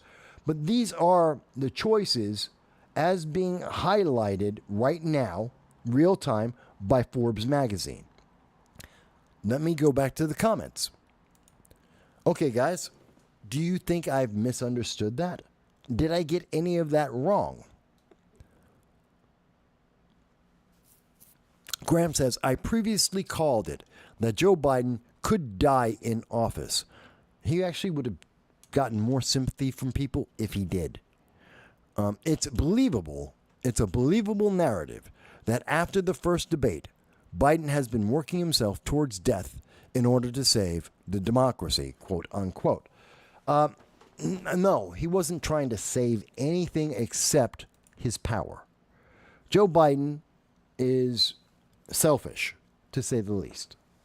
And he wasn't trying to do anything good for America. He wasn't trying to save the democracy. He knows that, one, we're not a democracy. We're a constitutional republic. And if he wanted to do something to save democracy, he would have retired. He would have resigned.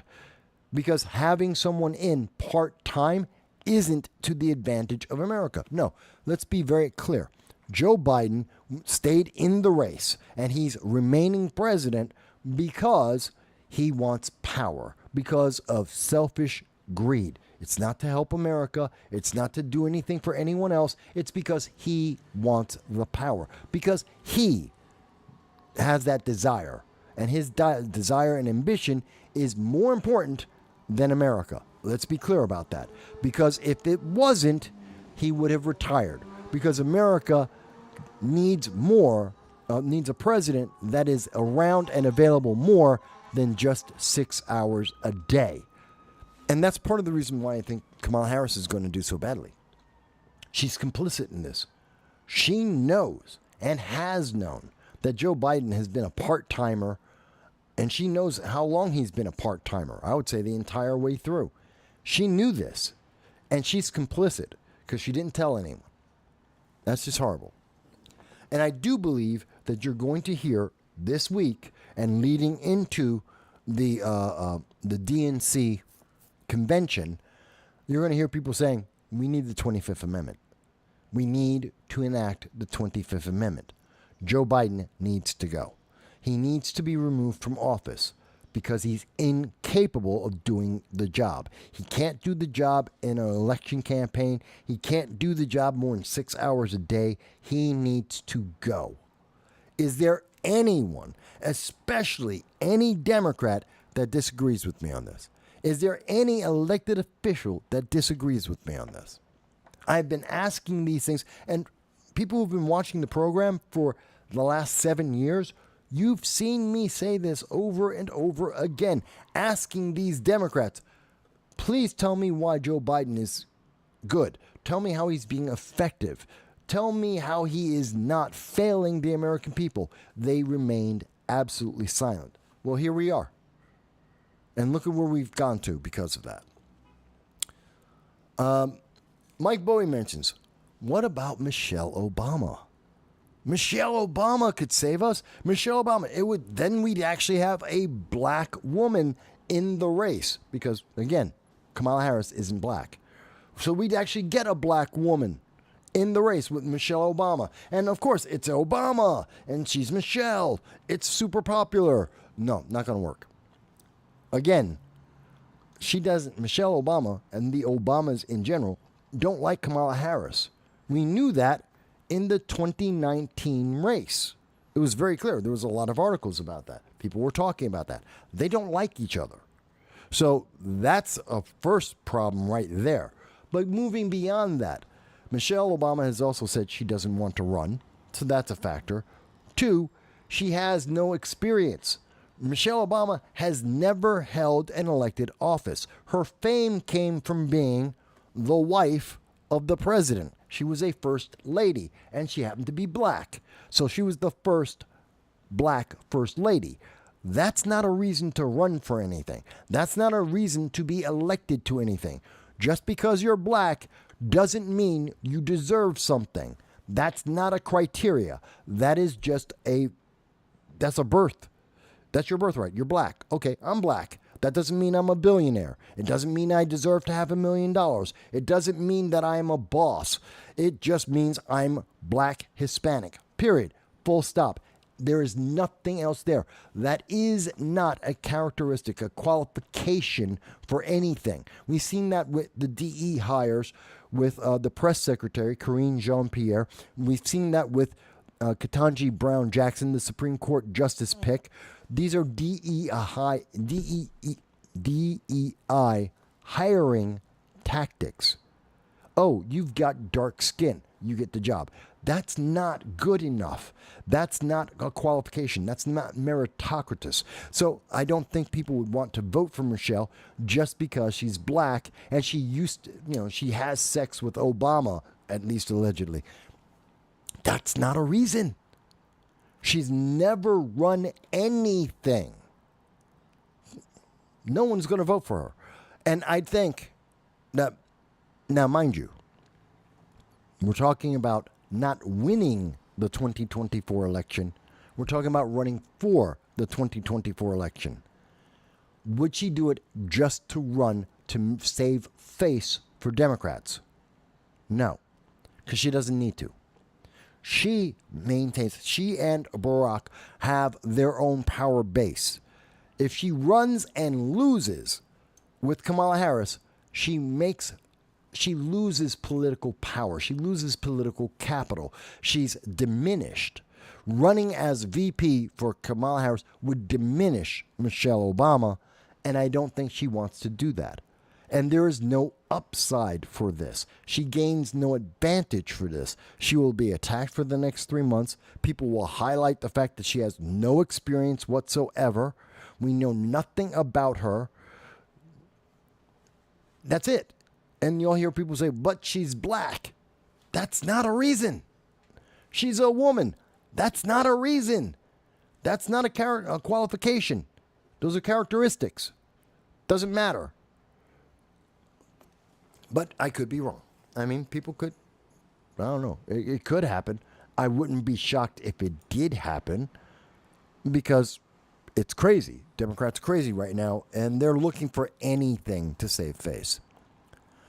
My boy says, but she could do it to set up for 2028. She'd do better just going out and doing it, going for 2028 on her own, which is what most of the Democrats who want, like Gavin Newsom, he's saving his powder for 2028. He's not even bothering with this. Almost everybody who wants to run AOC, they're all saving their powder until 2028. They don't want to be in this mess. This is embarrassing for them all. And the more that they're attached to this, here's the other thing.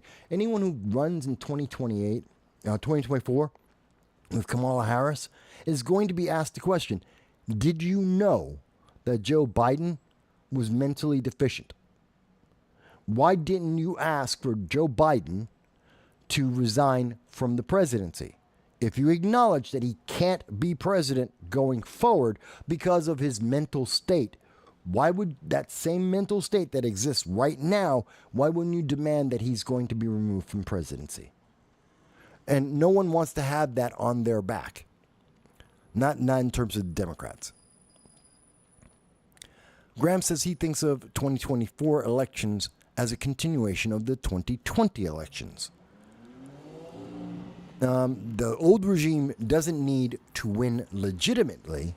They merely need to sow a believable narrative. They just need to make it look like they're close. This will not be close. This will not even be anything near a close race. Let me show you. This is what, prior to the announcement, the results were that Trump was winning by 3.7%. Kennedy was at 8.5%.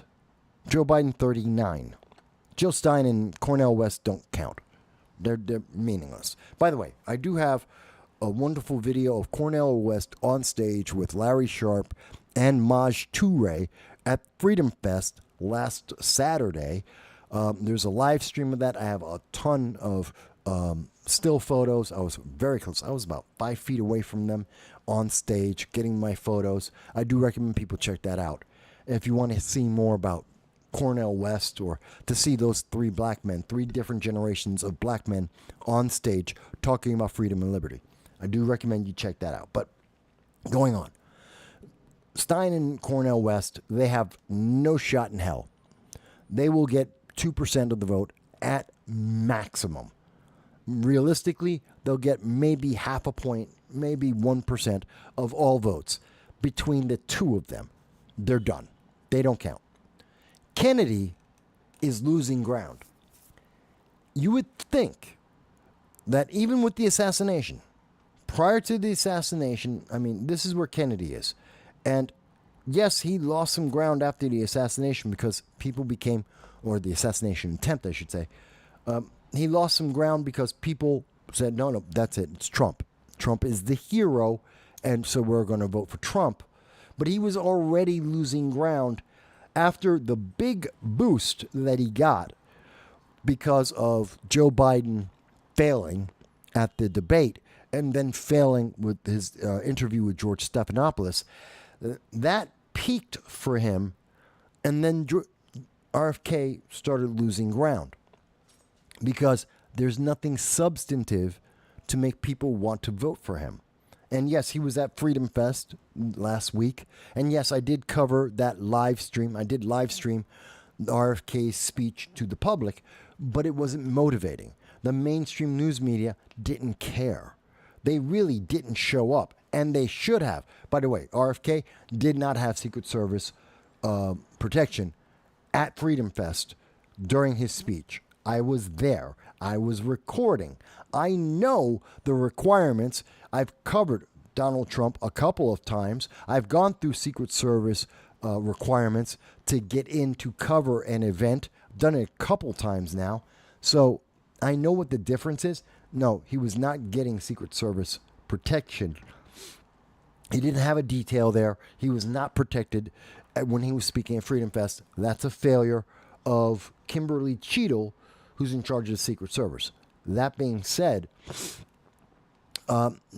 we've seen Kennedy just doesn't have a message that seems to resonate with the public. So Biden 39%, I don't see that going higher. I see it going lower. I really do. Maybe I'm wrong. Maybe I'm wrong. Oh, we're trying to cover so much. This is such interesting breaking news. And let's see here. We've been an hour and a half. It's breaking news, folks. And I'm surprised as there aren't more people interested in this conversation. Let me stop and say, if you have been listening with us for the last hour and a half, if you've been listening to parts of it, if it makes sense to you, at least in part, if it's something that makes you consider, gee, this might be correct, our analysis of what's happening now and what's going to happen, then I ask you, like, share, subscribe. That's all we ask for. Like, share, subscribe. I think it's critical. I know it is critical to us. We're trying to get to 5,000 subscribers. Not reaching for the sky. Not trying to get to 5 million, not 50,000. 5,000 subscribers. That's where we're trying to get to. It helps us to be able to go to events like Freedom Fest, like CPAC, like going to the Democratic National Convention. If I had the money, I'd be on a plane. I would go and I would cover that live. I just don't have the money. I couldn't go to the RNC. I didn't have the money. But I get sponsors. I get the money by you liking and sharing these videos, by you subscribing, whether it's on YouTube or Rumble, wherever it may be. And yes, you can provide us with super chats on Rumble or on YouTube, and that helps us as well. So whatever way you want to help, it's up to you. You can even go to our Patreon, and for $1.50 a month, you could be a Patreon that helps us to go to these different events, to have these different interviews with candidates and cover these events. I would love to do more. You can do it any way you want, folks. You can donate. You can just subscribe. Costs nothing. Okay. With that said, I'm tired. That's a lot of information. Trying to get out a lot of information as quickly as possible with all the reasoning behind it as possible. It's a little tiring. I hope that it's been making sense to people. Just double checking my phone in case. Sometimes I get the breaking news on my phone, and I'm just double checking. Joe Biden made a statement. I don't care. Joe Biden's not important. People, oh, that's so mean. No, she's the first lady. She's not elected. She's not elected to anything. She's the first lady, and I don't care. And if anything, she's gotten too much power because when Joe Biden has been incapable, incoherent for 18 hours a day, she's been using that to her advantage. I have a problem with that. Same thing with Hunter Biden, who's been going to speeches and meetings with Joe Biden. I have a problem with that. They're not elected officials. They don't have the experience, and I don't trust that they're not corrupt. So, yeah, that's not good. And again, goes back to my statement. Because Hunter Biden, because Joe Biden are involved in international politics, the United States day-to-day business, because they're part of that 18 hours where Joe Biden isn't coherent or in charge, yeah, Joe Biden needs to resign. He needed to resign years ago, but maybe now. For years, people have said, but Mike, you're a Republican, you're a conservative, you just are being political. It's just your politics. You don't understand. You're just a bad guy. You're just the bad people because you're saying that Joe Biden is incoherent. Well, now you know I'm right. You know, me and many other individuals who've been pointing this out for years and telling you how it's been hurting America, you know we were right. Maybe we're right when we say that Joe Biden should resign. That there is an ongoing threat to America by allowing Joe Biden to continue to be president. And I don't mean that there should be violence against him, but I do mean that the 25th Amendment should be used. We've been saying this for a couple years. The 25th Amendment against Joe Biden is appropriate because he isn't in charge, and we don't know who is. Quote me on that. Quote me on that, folks. And you should. And part of the problem... Oh, wait a minute. I did get more comments here. Hang on. Mike Bowie says, this is all scripted. Trump was supposed to die. Yes. That's why Biden had to go. But they know Kamala can't win either. So I'm thinking there's a plan B. War, pandemic, assassination. No, I don't think so. I think they're winging it. I think the Democrats are making this up as they go. They have no idea what to do. They did not think the public would find out about how decrepit Joe Biden is. They didn't think that anyone would find that out. They thought he would hold it together long enough to get through the debate, and they could hide him until the next debate, and he'd make his way through that too. They didn't think they'd get caught. They didn't think that someone, mind you, they created an environment where Donald Trump could be assassinated. They did that. And they knew they did that. But they didn't expect that they would get the blowback, that Trump would survive, that the public would be calling this out in the way they did, that Trump would get the support that he would get. And they didn't know it was going to happen for sure. And they never considered that in that environment, knowing that Joe Biden is weak, that he cannot do the job, that they would have to face this. I don't think they had a plan B because they didn't plan to be here. User has been banned. Hey, you've joined us. Thank you for joining us. And he says, will Kamala pick Pete Buttigieg for the VP? And I know why, again, I know why people are saying that. It's part of the reason why we see that Forbes had an article about it saying, hey, he could be one of the front runners for the VP nod. I don't think so. Just because he's gay is not enough of a reason. I understand that, Democrats love their virtue signaling, and he is one of the virtue signal candidates. I get that. They get to point to him and go, look at the ticket. We have a woman of color and a gay guy. You can't vote against that. Otherwise, you're a sexist, racist, homophobe. You have to vote for them. And I can see them trying to put the ads out there, and I can see CNN and MSNBC running with this line of reasoning. They're going to scream all day long, you can't vote against this. This is the Dream Team ticket. It's a gay, it's a black, it's a woman. You have to vote for that. You have to. Because, I don't know, identity politics.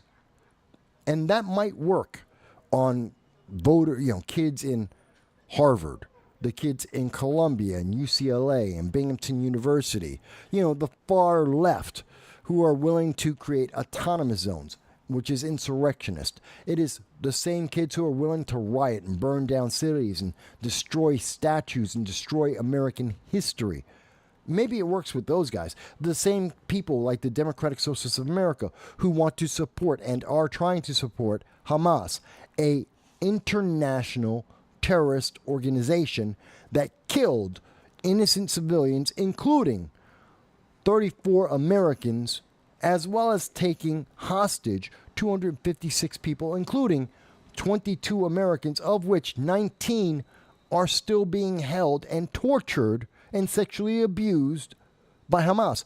Yes, I get that those people, the people who believe that ideology, yeah, they'd be happy to support Kamala and Pete Buttigieg. But the center of America and everyone to the right will not. Because being gay is not a qualification for anything outside of a dating site. Being black or a person of color or a woman is not a qualification for anything outside of maybe a dating app. They're not qualified. Those aren't qualifications. But Democrats will try to run ads to convince people of that. And I think they are aware of it enough that they will not do that because they know it will backlash against them. It will fail. Just like we're seeing in the movies. Because movies have been trying to run on these very same ideas. You have to see the Marvels, otherwise you're a sexist. You have to see the Eternals, or you're a homophobe. You have to watch this Disney thing or that movie. You have to see this, or you're an ist and a phobe. And what are we seeing? They are failing in droves. Look at The Acolyte. No one's watching this crap. Everyone has rejected it, even internationally. Doctor Who, absolute rejection. Even in England, its home, nobody wants this crap. And that's why we've seen, and I wanted to bring this up about Cori Bush. Where is it? Hang on, I have it here somewhere. Here it is. So, Cori Bush is losing badly. The Squad, the Democratic Socialists of America, the progressive wing of Democrats, are losing dramatically. We now know, came out this week, July 15th, that Representative Cori Bush out of Missouri is losing hand over fist. She is down 23 points to her challenger, Wesley Bell. 23 points. This is enormous. This is more than just a landslide. And we can see it here as well. This is also being covered by the Daily News.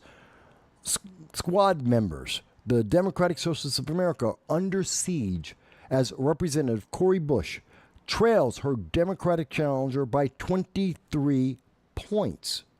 This is an embarrassment for the Democrats, but it's a rejection of the identity politics that we have been seeing in everything from politics to entertainment, everywhere. It's in our education system as well. The average American is saying, I'm done with this crap.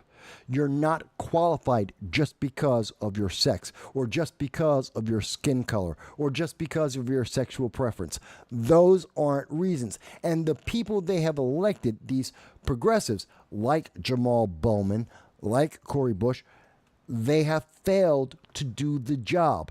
They want to push their political agenda, but they're not doing anything to help the people. They're not doing their job. And we're tired of this. The Acolyte wasn't entertaining.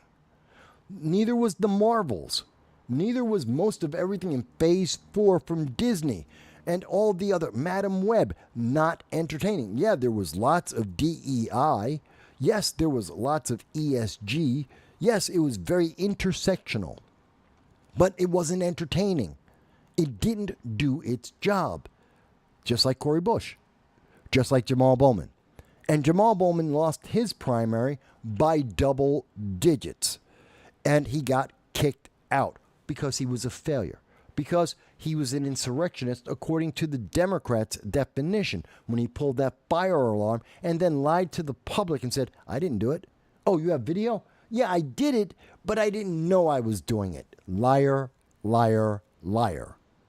And then we have Cori Bush, who is against landlords, but she's a landlord making $250,000 a year because of that. Oh, her brother is in charge of her security, using your tax dollars to pay him for her security. Yeah, these are bad people. Bad people.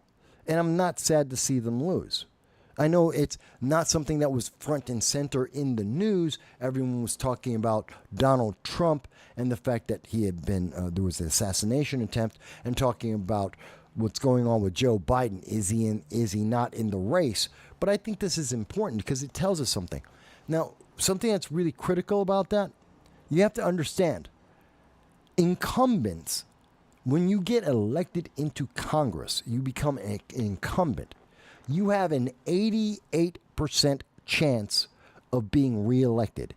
It is almost impossible for members of Congress to lose. That's why we get people like Nancy Pelosi or Sheila Jackson Lee or Chuck Schumer or Kirsten Gillibrand that are there for decades.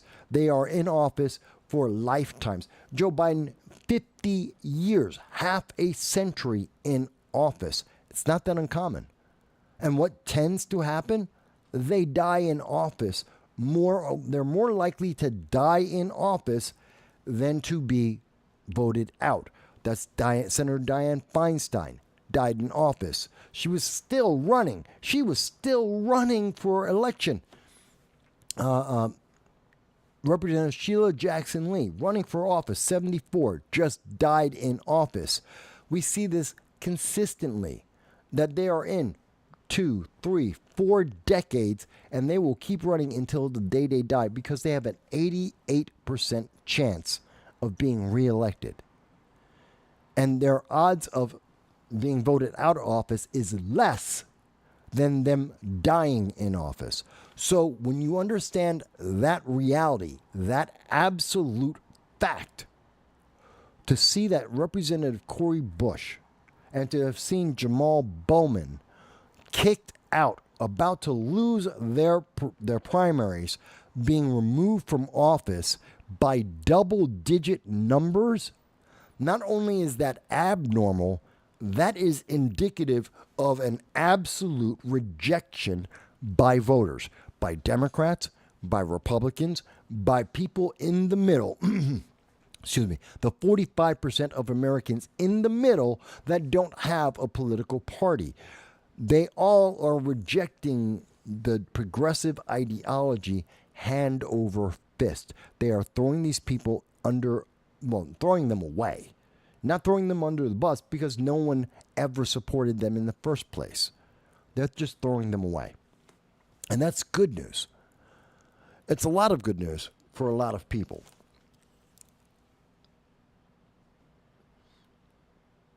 Thank you for Mike Boyd. Click the like button. Thank you, Mike. I enjoy that and I appreciate it.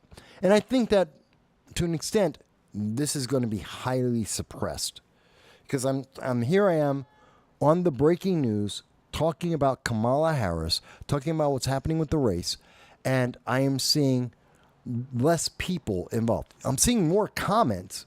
I'm seeing more people commenting than I am seeing people showing on YouTube right now. And I think that means they're suppressing us because I'm not saying that Kamala is going to win. Because I'm not saying, oh, you're going to be an ist or a phobe if you don't vote for Kamala and whoever they pick as vice president. I'm telling people the truth, and I'm actually evaluating the choices that are available, and they don't like it. And we know that the social media, the giants, they don't like this. They are very much TDS all the way. So Mike Bowie says, I got a packet in the mail yesterday asking to voluntarily submit blood and urine to a project called Biomonitoring New York. No, I have not heard of Biomonitoring New York. First of all, I would never give any organization my blood or any other fluids from me because that allows them to biometrically try to take your identity. Nor would I want to be tracked by that. But I can tell you that biomonitoring New York is something from New York State. Now, I don't know if that's who sent you the document, Mike Bowie, but Biomonitoring New York does exist. This is New York State's health department, their official website. And Biomonitoring New York seeks to learn more about levels of per and polyfluoroalkyl. Yeah, can't say it fast, but I can say it. Substances, or otherwise known as PFASs, pesticides and heavy metals in New Yorkers. The goal of the project is to establish the type of range in New Yorkers of approximately 40 chemicals and metals in blood and urine. New York is one of 6 states receiving funding from the CDC to conduct a 5-year statewide project. All data is collected and reported to protect confidentiality. New York State is, in fact, trying to collect citizens' blood and urine.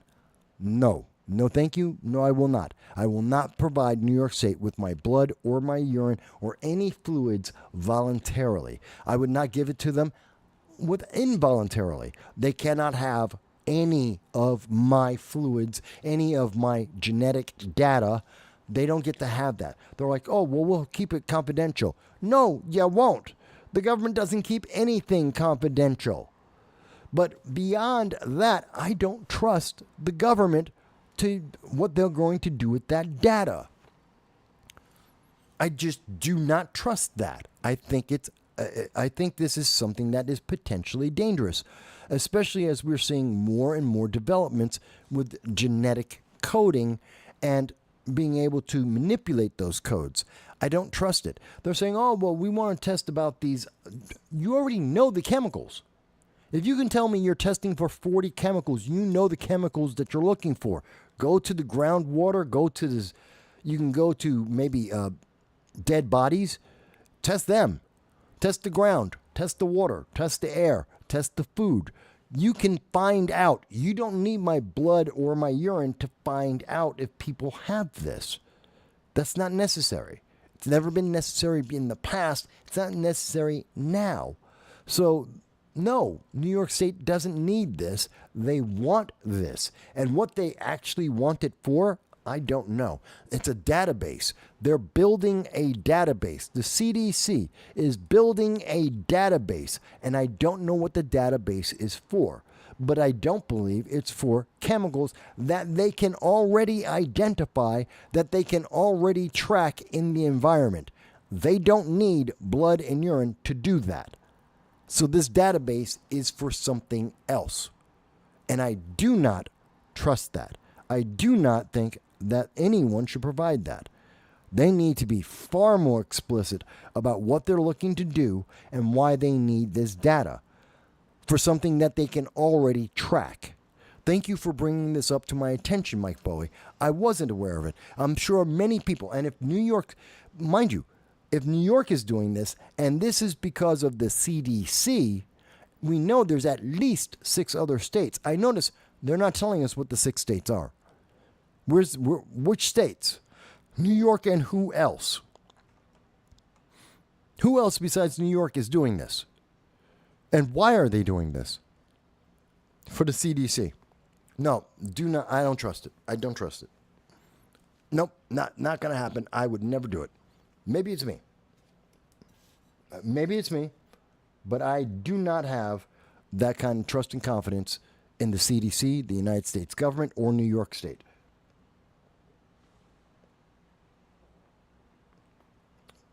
Give me a second. I was just writing that down in my notes. And they're going to give you $75 for it? Really? Is that it? You can get more money donating blood. No. I mean, literally, donating blood to, I forget the name. You can get more money for donating blood. College students do it all the time. But no, I wouldn't do it. $75? Not even close to near enough money for the database that they're trying to put together? No. User has been banned says, step 1, bring PER to vet. Step 2, send pet fluids. Send out the pet fluids? No, I wouldn't do that either. Come on. That just skews the data, and then they can say whatever they want with it. I don't agree with that either. Okay.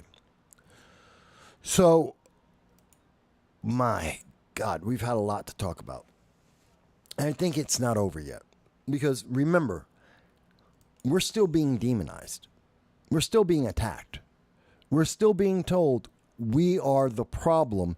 As an example, the Washington Post, this week, July 19th, Washington Post, were attacking a family because their son is held hostage by Hamas, that their son has been tortured by Hamas, that their son has been sexually abused by Hamas. And the Washington Post is angry with them because they aren't supporting Hamas, like the Democratic Socialists of America, like the progressives, like Harvard, like Columbia University, like Cornell University, because these parents are Republican and they're supporting Donald Trump, who wants and is demanding that our hostages be returned to America because they support that.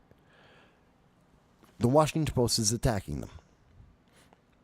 In fact, the Washington Post, not only did the Washington Post know that this was evil and wrong, the Washington Post deleted their comments, and even though they kept the story, they deleted and altered the story. They deleted their post. They're hiding from the reaction. The public said, that's evil and vile. How dare you tell parents that they're bad people for not supporting terrorists that have kidnapped their son, that have tortured and sexually abused their son? How dare the Washington Post actually have that mindset? Mind you, the Washington Post won't tell you who actually made the post. They won't tell you who put that up on Twitter. They won't tell you why they took it down. They said it's inappropriate, but they won't tell you who put it up there and how it got through all of the censors. How did it get through all of the layers of lawyers They won't tell you that. But they are willing to have an article out there that says, oh, you aren't supporting Hamas. How dare you? You're a bad person. Something is wrong with this country. Something is wrong with our news media. Well, I know what it is. They're far too socialist. They're progressive. And progressives think Hamas is great. They think we should support Hamas. Hamas that would kill gays and does kill gays. That Hamas that would poison women and punish women for learning to read and write and drive a car. But the progressives want to support Hamas. Why in the hell would we do that? I don't understand these people. I do not understand them. They do not make sense to me. But they're covering their tracks, and they try and cover their tracks immediately. They put out the post, all of a sudden people said, that is wrong. How dare you tell parents that they cannot demand their child back, that they can't feel and try and support people who are trying to get their son freed. Because we know Joe Biden hasn't gotten their kids freed. Kamala Harris hasn't gotten their kids free. The Democratic Party and the progressives, their policies aren't getting the kids free. No. But Donald Trump can. And Donald Trump likely will. And they know it. But we have other factors, other things that are happening in America right now beyond what's happening with Joe Biden in the breaking news today. We still have to deal with the Houthis. Joe Biden funded the Houthi rebels in January of 2021. He started giving them humanitarian aid. He started giving them your tax money. They bought ballistic missiles. They bought rockets. They're using them against the United States and Japan and the United Kingdom, all of our allies, and they're attacking us. They're killing our people. They're attacking our ships. In fact, there was a ballistic missile that got intercepted, and they were trying to attack Israel again, where this whole thing started. And why is this? Again, where did they get that ballistic missile from? Iran. How did they pay for it? With your tax dollars coming from the Biden administration, the Biden-Harris administration, who said, oh, yeah, they're just misunderstood. We're progressives. We think the small guys are always right. They must be the good guys. Israel must be the bad guys because Israel is bigger than the Houthis. Israel is bigger than the Hamas. So the terrorists must be good guys according to the progressives, and they took every single dime given by the Biden-Harris administration in humanitarian aid, and they bought rockets, and they bought missiles, and they're now trying to attack people. And this is why the world is in danger. This is why the world is less stable. And that goes directly to Joe Biden and Kamala Harris. And Democrats want to elect them for even more power, to keep them in power and in time longer. Look, remember we have a deal. The United States, we've covered this on the show before. The United States has a treaty with the Philippines to protect the Philippines. Right or wrong, doesn't matter. The United States is supposed to protect the Philippines if the Philippines is ever in trouble. For the last 6 months, China has been running a covert war with the Philippines. They have been using ships to threaten and coerce the Philippine shipping.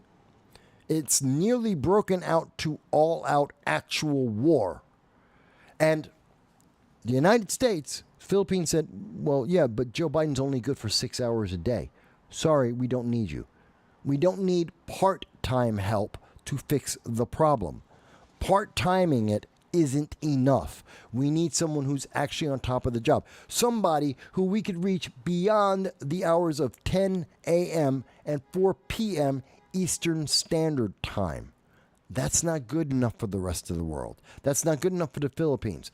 So the Philippines had to go on their own to try and make deals with China to convince China to stop. And it sounds like they may have finally reached a deal. And they hope it's going to stop China. They're not guaranteed. They're not sure. There is no absolute here. They hope it will stop China. That China will pick on maybe South Korea, maybe Taiwan, maybe Japan. That they'll pick on someone else for a while because they can't expect America to step up because we haven't. Because Joe Biden was asleep. It was happening on the other side of the world during the 18 hours a day that he's not in charge. And Kamala Harris didn't step up to take care of it. Kamala Harris let that happen because Kamala Harris is worried about power, not about the public. Does anyone disagree with me on this? Anyone at all? These are important things. I know some people say, well, Mike, you could do an entire show on Kamala Harris. There's more that's going on. And the impact isn't just about this election. A lot of people think it is. It's about everything else. Think about it.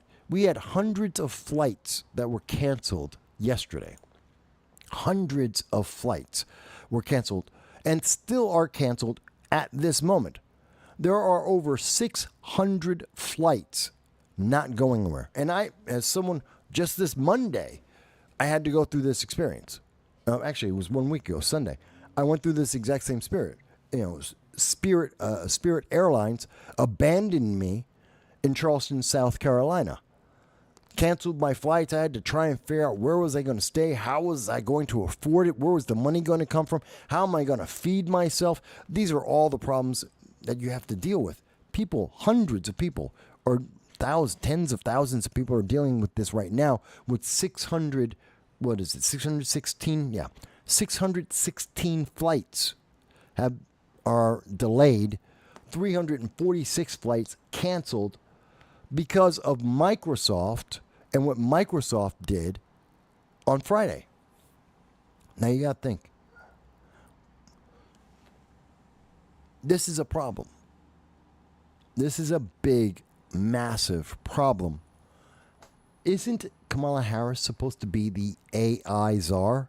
Isn't she supposed to be working with technology and tech companies to try and prevent things like this from happening?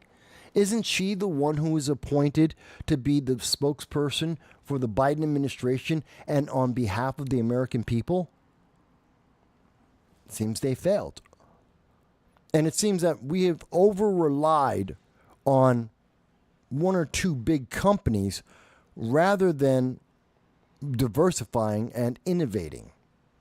By the way, it is important for people to know, if your flight is canceled and you choose not to travel, you do not have to accept a travel voucher. If Delta or Spirit Airlines or American Airlines, if any of these airline companies say, well, we'll give you a travel voucher because your flight was canceled and you changed your mind, you do not have to take the travel voucher.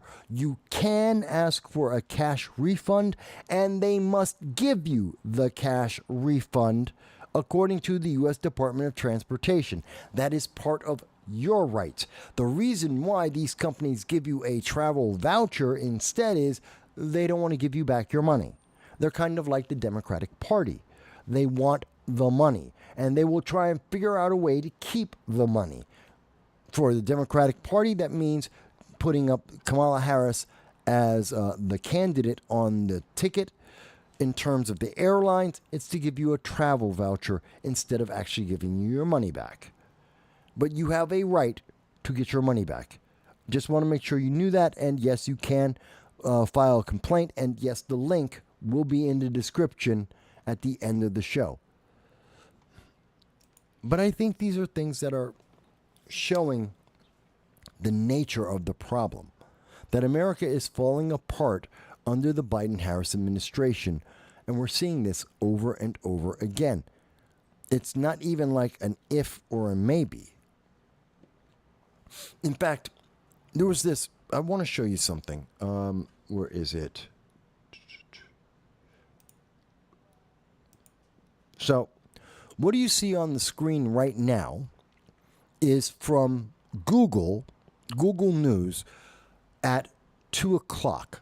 At 2 this afternoon, today, September 21st, this was a fact check from Google News.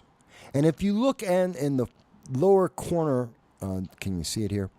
In the lower right corner, it says, and this is from ABC News. There's no evidence to suggest claims that extra security requests have been denied the Trump administration. And then I want you to see what's on the screen above you. This is that article.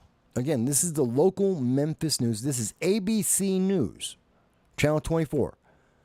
And their article, no evidence, extra security request denied before Trump rally shooting.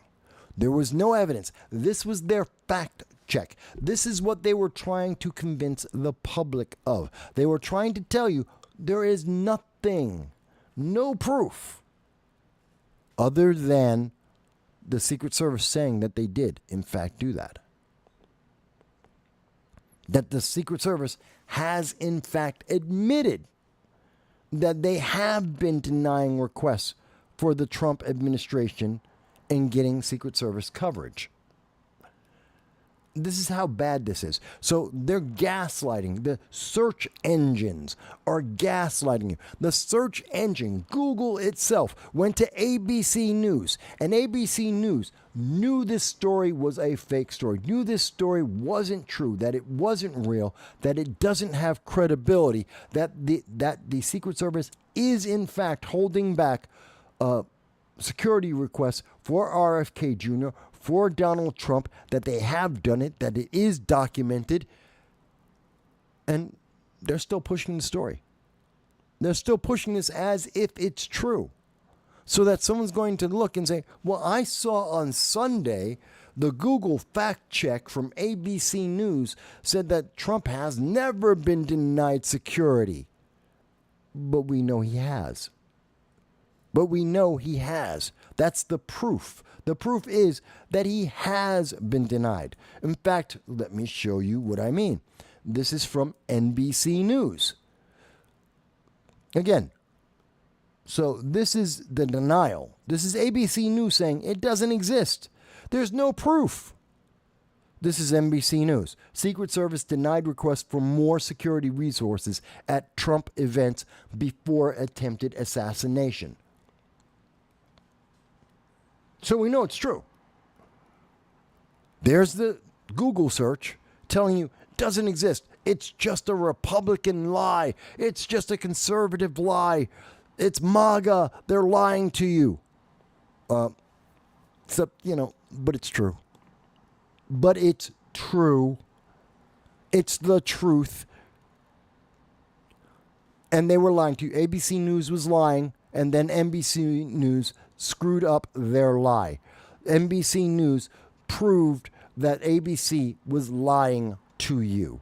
And that's why ABC News pulled the story, because there is proof on the same day at the same time.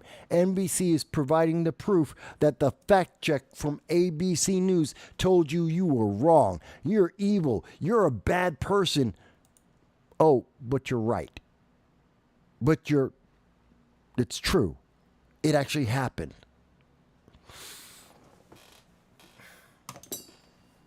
Isn't that frustrating for people?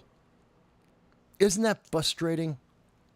Look, I don't care how badly YouTube may try to suppress this. I don't care that the mainstream online, that they're trying to hide this from people. The fact is, these things need to be said. And we need to point out how the news media is trying to manipulate you. On one side, we've got social media saying, hey, you're just out of your mind. You're crazy. You're a bad guy if you don't agree with what they say. But it's true. I don't know. I don't get it. And I know I know they are suppressing this. I know they are suppressing these articles. I am seeing it. I can see it in just the number of people that I know how many people watch this show every week. There's a handful of people that are always here with us, dozens of people who show up every week, and none of them are. It's odd that I'm not seeing any of their comments, any of their names. It makes me believe that, again, YouTube is suppressing this. I don't know. Okay, we've been going for 2 hours, 19 minutes. What I need to do is take a quick break. For those who are unfamiliar with the program, we go normally about 2 hours. And then I have a 13-year-old puppy. His name is Khan. He looks like a little puppy, but he's 13 years old. And because he's older, he does have needs, and I have to take him out. So we stop the show here, and we normally go and take a quick break, about an hour, and then we come back and we talk about some of the other issues. Usually this is when we start talking about the domestic issues. But we'll talk maybe about what Trump has done to try and get the American citizens back. That the RNC has said what we have been saying for many, many, many months now. And we may get into some of the other commentary out there about what's happening with social media, how people are trying to cover up. We'll go through some of the polls on Kamala Harris. We'll take your questions, your comments, your thoughts on all of this. So we'll be right back. So until then, what we're going to do is we're going to just jump right over. I'm going to play the commentary here. This is from the Friday live stream, this Friday. July 19th? Yeah, July 19th. And I'm going to play the commentary of the Friday roundtable so people will be able to see that for themselves and see what we do and to hear some of the thoughts that we had about Donald Trump and the assassination attempt and what this is going to mean for America. And then we'll be back. So we will be back at 6 o'clock. 6 o'clock, we will be back, and we will talk with you a little bit more. Okay?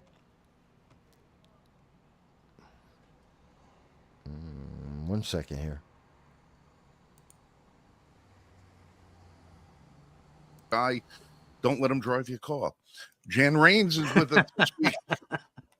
She's our alternative lifestyle specialist. And Dal Graham is joining us once again from the great state of New York. Well, I would say great, but the state of New York. You can describe it any which way you want. Yeah. The passable state of New York. Passable state of, well, technically it's a state. I'll go with that, but so slow news week. Yeah, very slow Slow I news mean, week. absolutely nothing happened this week, did it? It was it was relatively quiet. You didn't hear anything about the Houthi rebels, didn't hear about the hostages held by Hamas, Ukraine, Russia. Might as well be a ceasefire. You just haven't heard anything except maybe, one thing. Israel, haven't heard nothing about Israel. No. The economy, not a conversation. Inflation, nope. No. Now, so let's see. We hear Friday, and then it all went to crap. So we're actually, right now we're actually looking at talking about our first topic of the week is going to be a week old already. But every couple of hours, there's a little bit of new little information that comes out, a new little drip, a new little drab, a little piece of information. And of course, 65,000 conspiracy theories. It's because Freedom Fest was such an exciting event in Las Vegas. And what happens in Las Vegas actually came out to everyone else. We are talking about Freedom Fest, right? Yes. Yeah, of course. All right. Well, listen. Before we get into all things Trump, Vass, you had the lead story going into the end of the show last week because you were already out in Vegas at Freedom Fest, and a lot of us are not really familiar with what goes on there. we know a lot of the names and faces and stuff like that, but we really don't know the gist of what's going on. So why don't you give us a little recap of what you did, what you saw, who you sat with, who you ate dinner with, what you drank, what you ate, all the rest of that good stuff. We don't have anything else to talk about, really.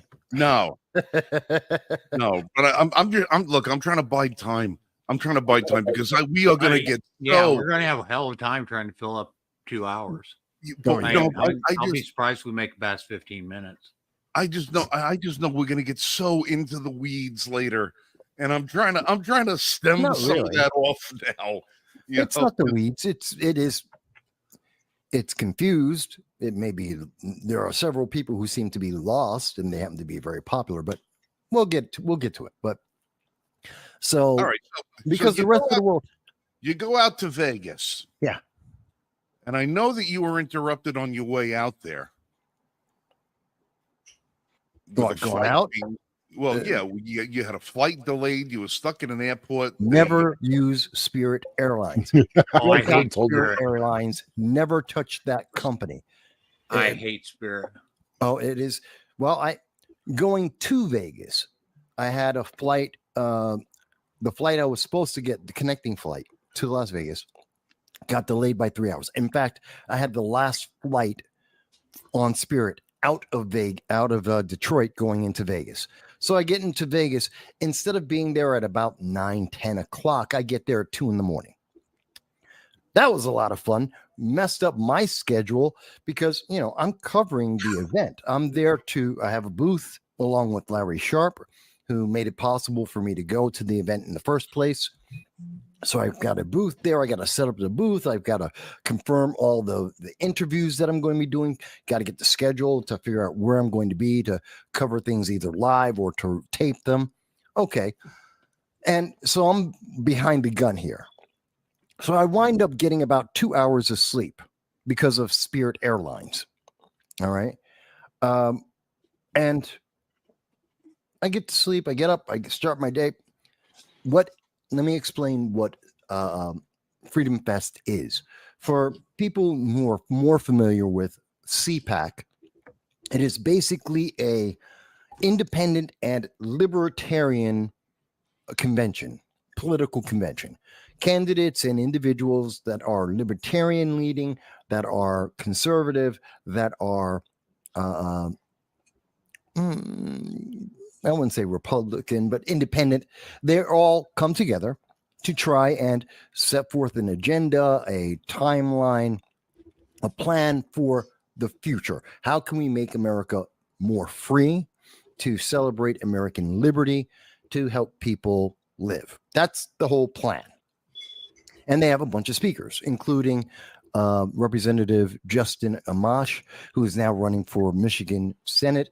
They had Representative Thomas Massey, who showed up, even though his wife had died recently. He still decided to show up like he had expected, though he didn't do interviews because of his loss. So he was there just for his event and left, but he did speak before the public. They had, believe it or not, they had Ice-T, the entertainer, the guy on Law and Order SVU. Yeah.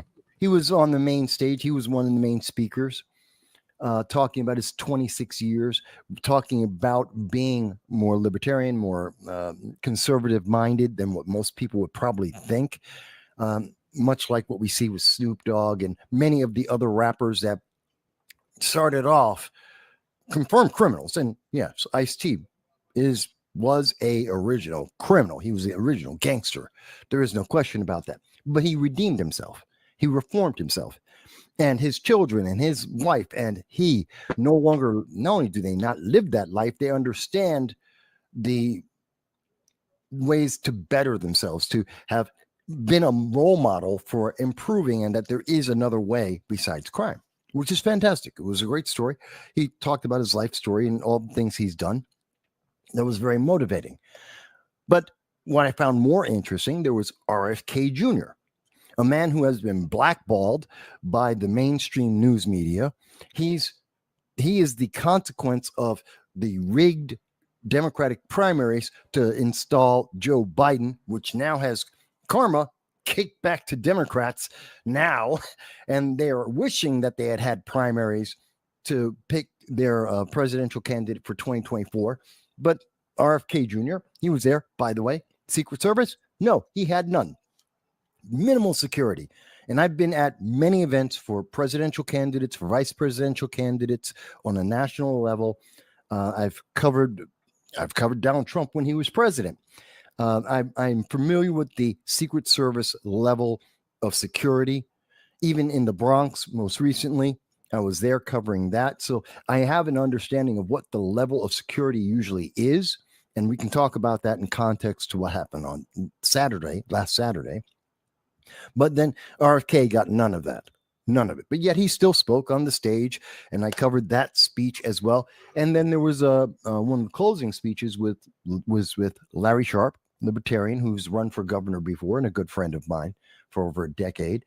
Maj Toure, an individual. I was one of the first people to ever do an interview with Maj Toure, the founder of Black Guns Matter, who's been doing a lot in the community about educating people about firearms and their Second Amendment rights. And Dr. Cornel West, who's a presidential candidate, he's in the polling. He's got about 1.8%, but that's a national poll. He's in the race. And all three of them were on stage all together, and I got to cover that, which was very, very interesting as well. Plus, I got to meet with several candidates like P.T. Burton, who's running in the Arizona 1st District, and a few others. We were talking about politics in India with Priti Umpala, about what's happening in Eurasia, what's happening with China, what's going to be happening with the economics of 2025 and beyond if we do not do something, if we don't pay attention to that. So we were talking about a lot of things. It's essentially CPAC, a little bit smaller, with more libertarians and more conservatives. That's what that was. And I have a lot of coverage, and I'd love to have all my coverage and all the video that I did. I'd had that out this week, except, Spirit Airlines, on my way back home, canceled a flight, abandoned me in Charleston, South Carolina. Very nice city. Enjoyed it very much. Abandoned me in that city without telling me that the airport is not 24 hours. So they were going to let me just sit outside the front door of the airport in the middle of thunderstorms. That was really nice of Spirit Airlines. Didn't give me any food vouchers. Didn't give me any suggestions about where I could stay. Didn't tell me that they did not take my bag and move it to the next flight, which was 24 hours later. And I couldn't get another flight, couldn't connect anywhere else. Had to wait 24 hours to get the last flight out of South Carolina to come back to New York. And now my bags have been missing since that time. 36 hours screaming at executives and every individual at every level of government every level of the company, Spirit Airlines, to get my bag back.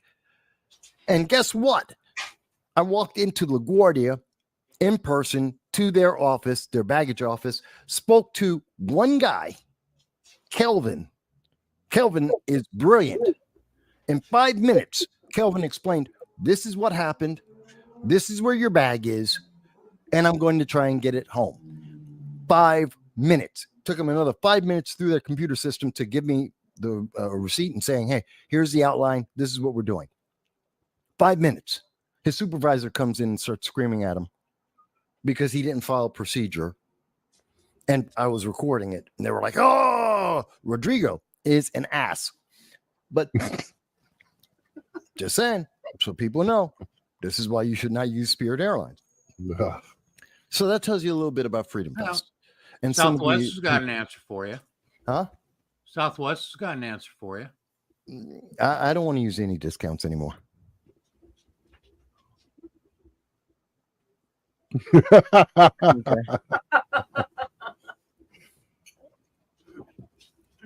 Yeah. No, just don't use the discounts. The money that I saved using that, I wound up spending that and more. But Freedom Fest was very important. because there were many people running for elected offices, both in third parties and as Republicans, and one or two people who were Democrats that were at the event, that were coming together to try and set policy, to set a direction for America. I reconnected with Spike Cohen, who previously in 2020 was the Libertarian vice presidential pick, who I've interviewed once before. I got to meet up with him again, talking about the Second Amendment, talking about red flag laws, talking about healthcare and helping people. So there was a lot. Boss, why don't you tell the audience, for those that may not know, who might look at this when they see subject matter and stuff like that, why don't you tell them where they can find all this? Well, you can see on the screen there, it's no sound bites allowed. Whether on Rumble or YouTube, just go to no sound bites allowed and you'll see it there. Rumble has that's the remastered version. I'm doing some edits on some of it because a lot of the live stuff, has people walking past or standing in front of the camera. You've got stuff where I've taken somewhere around 7,000 to 10,000 photos. I've only been able to go through 2,500 of them because my equipment's somewhere in South Carolina with all my other photos. But we will have that uploaded, plus several of the interviews that no one's seen yet will be published there. So that's all coming. But I mean, I have a lot of information that is up right now that I think is rather important and covered a lot of major events. Now, it's funny because we finished Freedom Fest last Saturday. Got the last interview with, was getting the coverage of Cornel West and Maj Touré and Larry Sharpe. We get done, take down everything. I'm back in the room. I've got about 3 hours before a dinner and then 6 hours before I'm on a flight coming back home. That's the plan.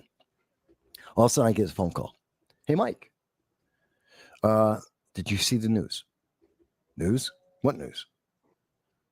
You don't know what's going on? No, I just finished packing up. I'm in conference. Oh my God, Trump got shot. I'm like, what? Trump is shot. It's in the news. It just happened. This is about 3:15 Las Vegas time. And I go, you're out of your mind. Turn on CNN, talking to some of the crew. I'm like, get on CNN, turn this thing up. Listen, it was fun. Trump shot. We're seeing the slow motion video of, the bullet of Trump grabbing his ear, dropping down. Most of the Secret Service coming to protect him. The chubby chick trying to catch up to everybody and, leaving Trump's face open to the public. That was a problem. Everyone confused where that bullet came from, trying to figure out. And at the time, I was thinking, I was speaking to someone saying, well, it's got to be an expert marksman, because he has to be at least a mile away, because no one closer would be able to do that, because they've got counter snipers surrounding the area. They've got agents and police surrounding the area. I know the perimeter. There's normally, like in the Bronx, there were 4 drones in the air 3 hours before Trump ever got on stage, before anyone got on stage. There were 4 drones in the air and two helicopters flying above 3 hours before anyone touched the stage. And that's not counting the police and the Secret Service and other security on the ground. Yeah, we're talking about, there can't be anyone within a mile. I remember saying this to my associate, and he was like, oh, well, yeah, I guess that's the case. And oh my God, this is so crazy. And we were very shocked. I then went outside and I walked around Las Vegas, and I was staying over at Harrah's, just to give people an idea, across from MGM, and which is right next to Link as well, just to give you an idea. It's kind of central Main Strip. And I walked around the building and around the block, and I was just looking for people reacting to the news. This is about 3:30, 3:40 Las Vegas time, which would have made it about 6:30, 6:40 Eastern Standard Time. And it was very slow, a very slow trickle of people picking up their phones going, oh my God. And you could see it on their face. It's like, what? And a couple of people on the phone going, yeah, I don't know what we're going to do now. I don't know how this changes anything. This is kind of crazy. We got to get prepared. But you're only hearing that like 1 out of 20 people. It was just a very slow trickle reaching out to the public. And most people, as they were learning it, were very, very surprised. So I found that interesting and shocking and scary that something of such a magnitude could happen. And in a city with million people, Americans, something that could change all of our lives instantly. Our world did change and could have changed even more severely, and almost no one knew about it. Almost everyone was in the dark, and almost every single news station in every casino I could see was on sports. Yeah, they tried to downplay it as an incident. Well, I love it. Yeah. What did CNN first come out? Their headline, I saw it on this thing. Trump was rushed off the stage. It was for something. He fell. That's right. Trump fell and was escorted off the stage. I'm like, I see the video. You're lying through your teeth. Well, well, to start with, I think this is one of those times where people won't forget what they were doing when this happened. I know for me, I was just sitting here. I haven't been really watching a lot of his rallies because he pretty much says the same thing every rally. And we've been listening to the spiel for 8 years now. So some of them I do still watch, but I was sitting here and all of a sudden my phone goes ding, and it's Frank in our chat. Is Trump okay? I'm like, what do you mean, is Trump okay? And he said his sister-in-law was watching it. So I immediately went right to YouTube, went right to Right Side Broadcasting News, because they've been around since Trump started his run. And I directly into chats. And they were talking about it. So their feed was still live. So I backed up the feed. And I believe that's when I sent it to the group. It's saying, yes, it's true. But other than him lifting his fist and, looking okay. I think Trump said it best last night. I'm not supposed to be here. He isn't. That literally. The biggest thing that I find interesting about this whole thing, not just the fact that there wasn't enough Secret Service and snipers and everything else there, and some of the excuses that are coming out, but I find it very interesting that it was either Friday night or Saturday morning that Facebook came out and said Facebook, Meta, and Instagram are lifting his ban. CNN, MSNBC, all the leftist media haven't been airing Trump's rallies. They were Saturday. It's interesting to me how we've seen so much spin coming out of the mainstream news media. The same mainstream news media that has been lying to the public for 3.5 years, as we have now learned in watching Joe Biden in the debate. And since the debate, now everyone's eyes are open and they're seeing that we have someone who's only in charge 6 hours a day, won't mention who's in charge the other 18 hours a day, which is a mystery we definitely need to know the answer to.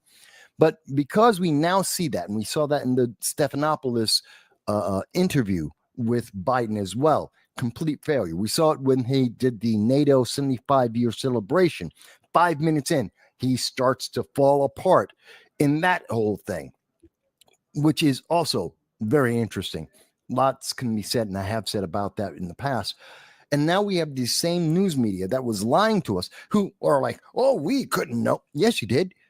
You're wait a minute. Every major news media station has a representative flying on Air Force One. They're part of the White House pool. They're around Joe Biden as much as pretty much anyone, and not one of them happened to mention all the problems that Joe Biden is a zombie. Yeah, they're complicit. And now these people are telling us, well, it's only one shooter. We don't know. And well, it's everyone shocked and surprised how this kid got 150, actually 130 yards away from the president with a direct line of sight, carrying a firearm and a ladder a mile down the road in front of everyone, was pointed out by the public. People took pictures of him. That's how obvious he was, notifying, and we now know the police knew about it at least an hour beforehand. He was able to get off 8 shots. He was marked as a suspicious person by the police an hour and a half before the rally, and they lost him.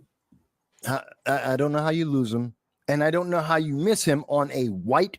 Oh, yes, it was a sloped roof. Are you kidding me?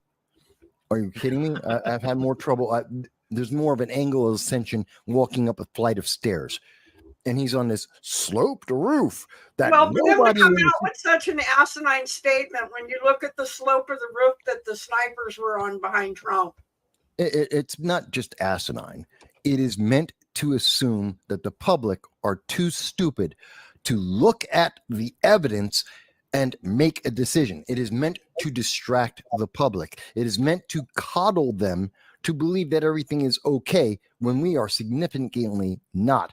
And even if for some reason there was some anti-gravitational electric field on that roof, or at least they thought there was, the snipers who could see him should have taken him out.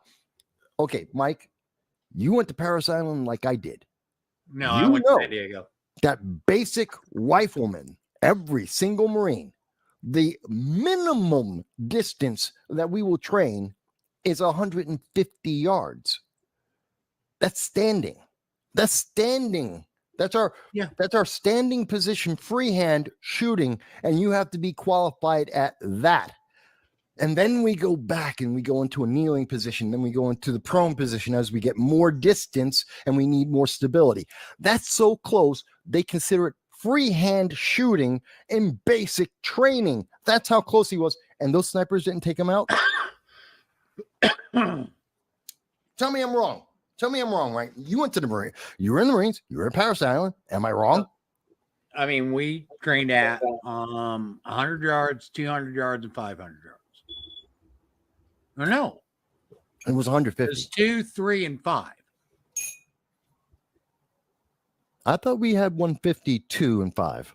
No, it was 200 yards, 300 yards, and 500 yards. Yeah, I remember the 3 and 5. Okay, but it tells you 200. That's freehand. That's a freehand shot, the most unstable, difficult shot, and that's with freehand. And you got snipers up there. They could see him. They didn't take, and they did eventually shoot him. So it's not like, oh, they couldn't take him out, because they did. Something is dramatically wrong and corrupt about this, because I've been to too many events. I don't know, guys, I don't know if anyone else has covered presidential events or high-ranking elected officials. Well, hold on a second. I'm going to share this real quick, because I want you to watch how this guy crosses this roof. And if he went unseen by the counter sniper groups, then this is a huge problem. Okay. So here in this video, okay, this is from NBC News. And okay, so right here is where the sniper is, or the shooter, the assassin, or wannabe assassin. Now watch as they'll show here. Actually, we're a little far up in it. So let me go back to the beginning. And watch how he moves across this roof. Yeah. He raises up to where he is above the ridge line of that roof. Easily. Well, in videos that I've seen, they've shown that much closer, and him doing that kind of a move 3 or 4 times. Yes. While the people on the ground are yelling, "There's a guy on the roof with a gun." Now, go ahead and go on. I'm going to be pulling up something else here real So quick as well. That's going to put more context with this. So the way this has happened and the way the media has been covering it, well, we had basically a day and a half of coverage, and then they started talking about Biden. And Biden, will he be in 2024 election or will he not? And the RNC convention. And I think that was meant to cover and to confuse the public and distract the public from the first concern, which is that we had a presidential candidate, a former president and presidential candidate who has had a Secret Service detail and was supposed to have an expanded detail, who has been denied the proper security for quite some time, that this person, there is no way that person gets to that point without someone, multiple failures at multiple levels, and most likely someone's acknowledgement of it. And that's, I think, part of the reason why we're hearing so much about Joe Biden. Will he run? Will he not run? It is meant to make us stop asking the question of how did that guy get there and why? Well, As and well we were, as, let were- me just say one other thing before you go forward. And there's a second question that's also very critical. Who's complicit? Which I would say is the news media and many politicians. They have been demonizing Americans. If you're MAGA, if you're a Republican, if you're conservative or libertarian, if you're anything but a progressive that mindlessly just goes with whatever you are told on X or by the mainstream news media, if you do not accept the approved messaging, you have been demonized for 3.5 years. Told you are evil. If you didn't get the jab, you're evil. You are a 1930s German. God forbid you're Republican, then you're the Gestapo. And even worse, Donald Trump is, of course, equal to the devil himself. And in that environment, and that has been going on for a long time, are we surprised that when you show a zombie who cannot win, that the reaction is desperation? The media is complicit. They want to hide from that. And now they're suddenly going to, but we'll try it. Will Biden, will not Biden, totally taking everyone's attention away from that. Go ahead. I'm sorry. Okay. So what I have up here is Google Earth.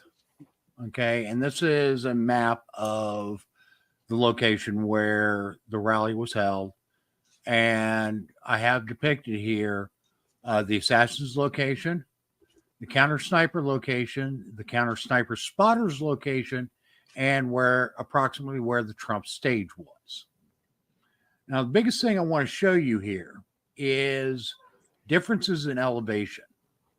Okay, because if the elevation was lower where the counter snipers were, then possibly they could have missed this guy crawling across the roof with his supreme stealth movement skills. Okay, so let's look at the ground elevation at the sniper's approximate location, and we're looking at 1,343 feet at that location. Okay, and rough guesstimate, I'd say maximum elevation of the building there is going to be 25 feet at most. More it's than probably lower than that. Yeah. Okay, so at the sniper's location, We are at 1,348 feet. So 1,348 versus 1,342. So he's right now, the sniper's already 6 foot higher. And that is as if the roof elevations are exactly the same. However, if we look at the building the sniper was on, the counter sniper team was on, we can see that building actually sits higher by probably at least 10, if not 15 feet. Yeah. So there is no way that somebody could transverse across that roof without being seen from the counter sniper location. Absolutely no way. Yeah, he was visible the whole time. Which Well, and is their story has changed 3 times about who was supposed to protect the building where the attempted assassin was. They said, well, that was the police's responsibility. Okay, well, we had a team of snipers in the building. Well, where were they? Oh, they were on the 2nd floor. Go back to your post there, Mike. What was that? go back to the that image. post you just had up. Well, I can answer one thing about this. There is an answer to this because, again, the standard that you're asking about, Jan, is when you look at this location outside the immediate area, we're talking about 200 yards of the immediate area where the stage is. Normally, that would be the responsibility, the immediate responsibility of the Secret Service.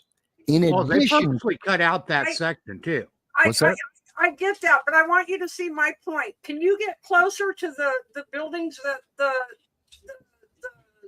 assassin was located on? That building and then the building right behind it?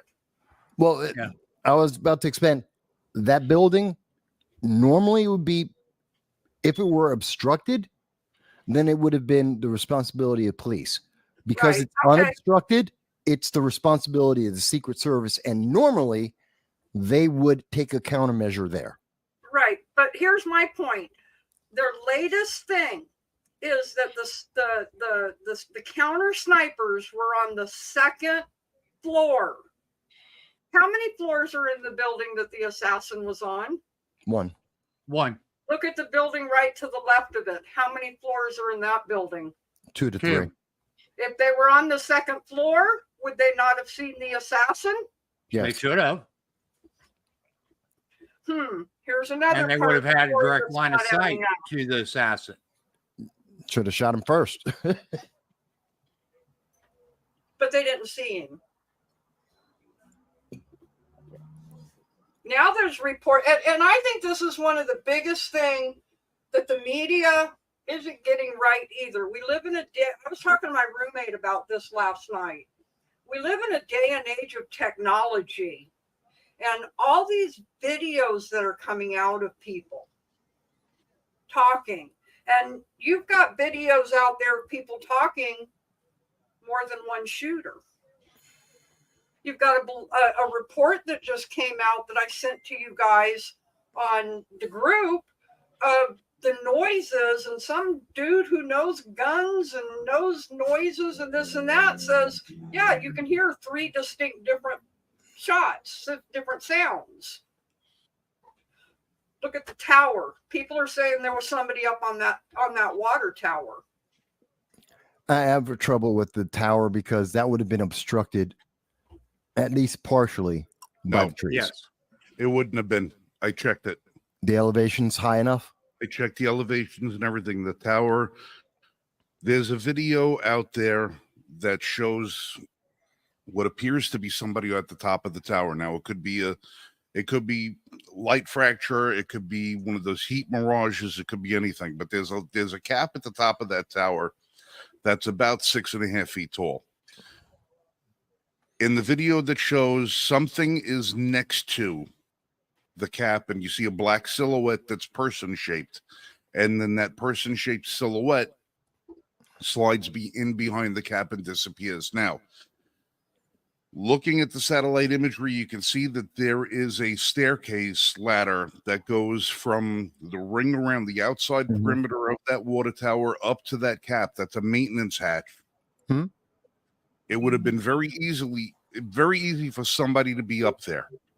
However, it would not be easy for somebody to mount a sniper's perch from there.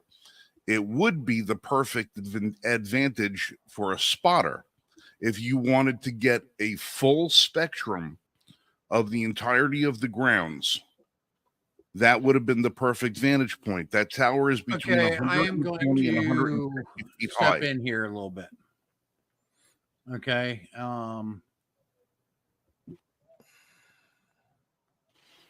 So actually, I just goofed up.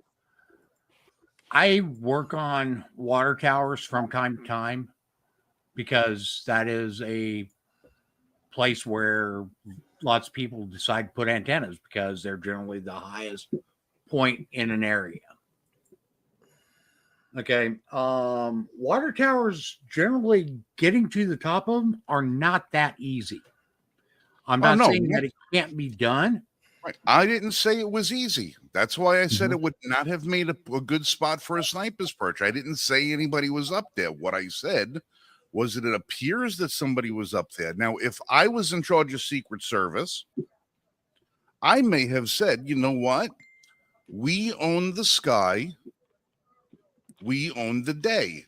I want to make sure I put somebody where they can see the entirety of the field.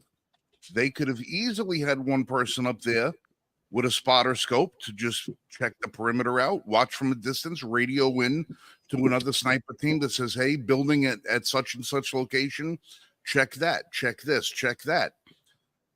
It could have very easily been done, to have somebody up there. So I say it would not have made an advantageous location to have a sniper that would look. Actually, if you would have had time and equipment to do it, it would be an awesome place to put a sniper. And that's where, if I were going to do it, the place where is marked, I would have a counter sniper unit there, and I would have had a second one on top of that tower. Right. Well, I just put this graphic up here. There's the tower, and here's that. It's 835 feet. For a relatively decent shooter, that would be a chip shot. Yeah, it's doable. It's doable by most people with moderate training. Right. You'll see right in the middle over here, there's a little spot where it's tree in the green. And you say, oh, well, it's through the trees. That line is drawn on the floor. It's not drawn from the 140 feet up at the ring height. Right. When you bring it up there and you use the hypotenuse and you get up there and you check it out, the line of sight is complete directly to the stage and anywhere on it. From the ring, those trees wouldn't have interfered at all. Right. From the maintenance ring. And plus, you have to remember, somebody got video from the fairgrounds of the water tower. So if you could see the water tower from the fairgrounds, the water tower location can see the fairgrounds too. Right. It's a clear line of sight. Now, just the fact that nobody was up there, is failure number one. Forget about having, you have sniper team directly behind the president by 50, 60 feet. You know what you make your sniper team? You make your sniper team targets. You don't have your primary line of defending the president of the United States in just as clear a line of fire as you do the optimum target. Your sniper teams are supposed to be secreted. They're supposed to be in places where they don't get noticed. Well, no. There's always at least one team that is in the open just for the image of the threat. But this was the only team. The other team, the only team is that they're saying was on the second floor. Well, okay, Mike, you proved your point. One is in the open because the other one was friggin' hidden from everybody, including themselves. That's one of the problems. And we can't forget the fact that originally it was reported that Trump's team was told to stand down, and they brought in a backup team. Then it became, well, his team was told to stand down, and we brought in temps. And he didn't get that kind of protection because Jill had her speech on the same day in Pennsylvania. And they pulled a bunch of people. Listen, they make it sound like there's 12 guys in the Secret Service. Exactly. All right. Well, They make it sound like this. Listen, when I used to work at the Verrazano Bridge as a bridge and tunnel officer years ago. I used to lock people up for trying to pass off counterfeit money. Okay. I made one phone call. I had 4 Secret Service agents showing up at the Verrazano Bridge within 5 minutes.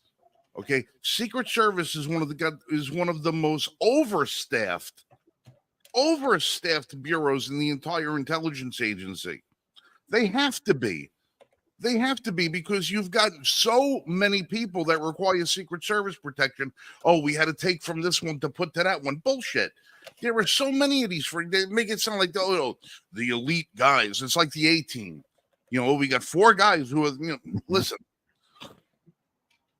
They didn't nothing's understaffed. Nothing's understaffed. They're undertrained. That's what it is. I got news for you, everybody. Listen, the Secret Service is not John Wick. Okay? Right. These guys are not like the guys back, when Reagan got shot. You remember the one guy Vass, I know you remember this footage because you probably watched it 1,000 times. There was that one guy in that powder blue suit. Guy had blonde curly hair. He was 6'5". Hinckley lets off. By the time the second shot got out, what did that guy do? He made himself as big as he could and got between the shots and Reagan. Okay, that's when Secret Service was actually put themselves in the line of the bullet. But then what happened? They became part of pop culture. They became part of the movies. They become part of Clint Eastwood. He's the old time Secret Service agent who didn't foil the JFK assassination.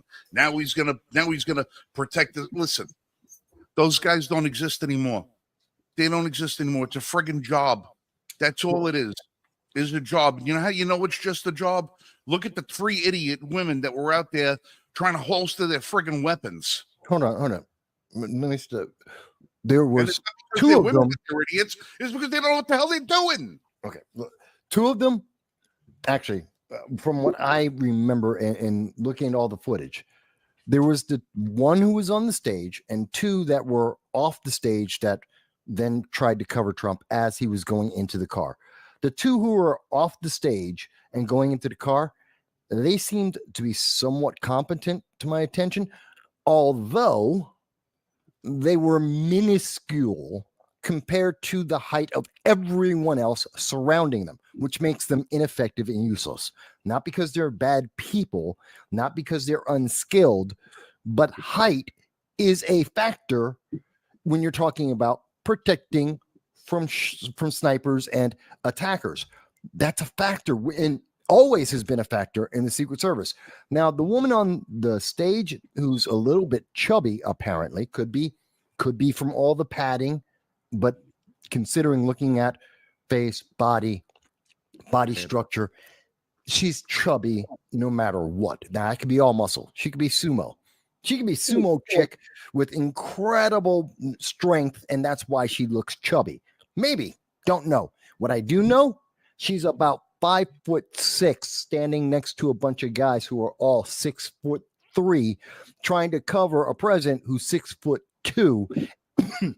And when she eventually got to the body pile that is there to protect Trump, which is their job, when he stands up, she provides a straight on gap. And if the camera was able to show that you could see clearly a head above her, the full head of Donald Trump with her standing in front, then she is useless, because that means a gunman can hit him. She was useless. There was one of them that it came out that she had said that she would not give her life for Trump. Well, yet another reason, another person who's a terrible choice. Dude, they had the video of the motorcade rolling into the hospital. I didn't see that one. The first agent out of the vehicle was that short woman who couldn't put her gun away. Okay, The she was chubby the first one out of the vehicle when they got to the hospital. You know what she was doing? Still trying to put her gun in the holster. Really? Yeah. Yes. Well, You're kidding. something else I think 7-minute. It was something a 7-minute ride to the hospital, and she still hadn't holstered her firearm. Okay. One of them was more interested in putting her sunglasses back on. Yeah.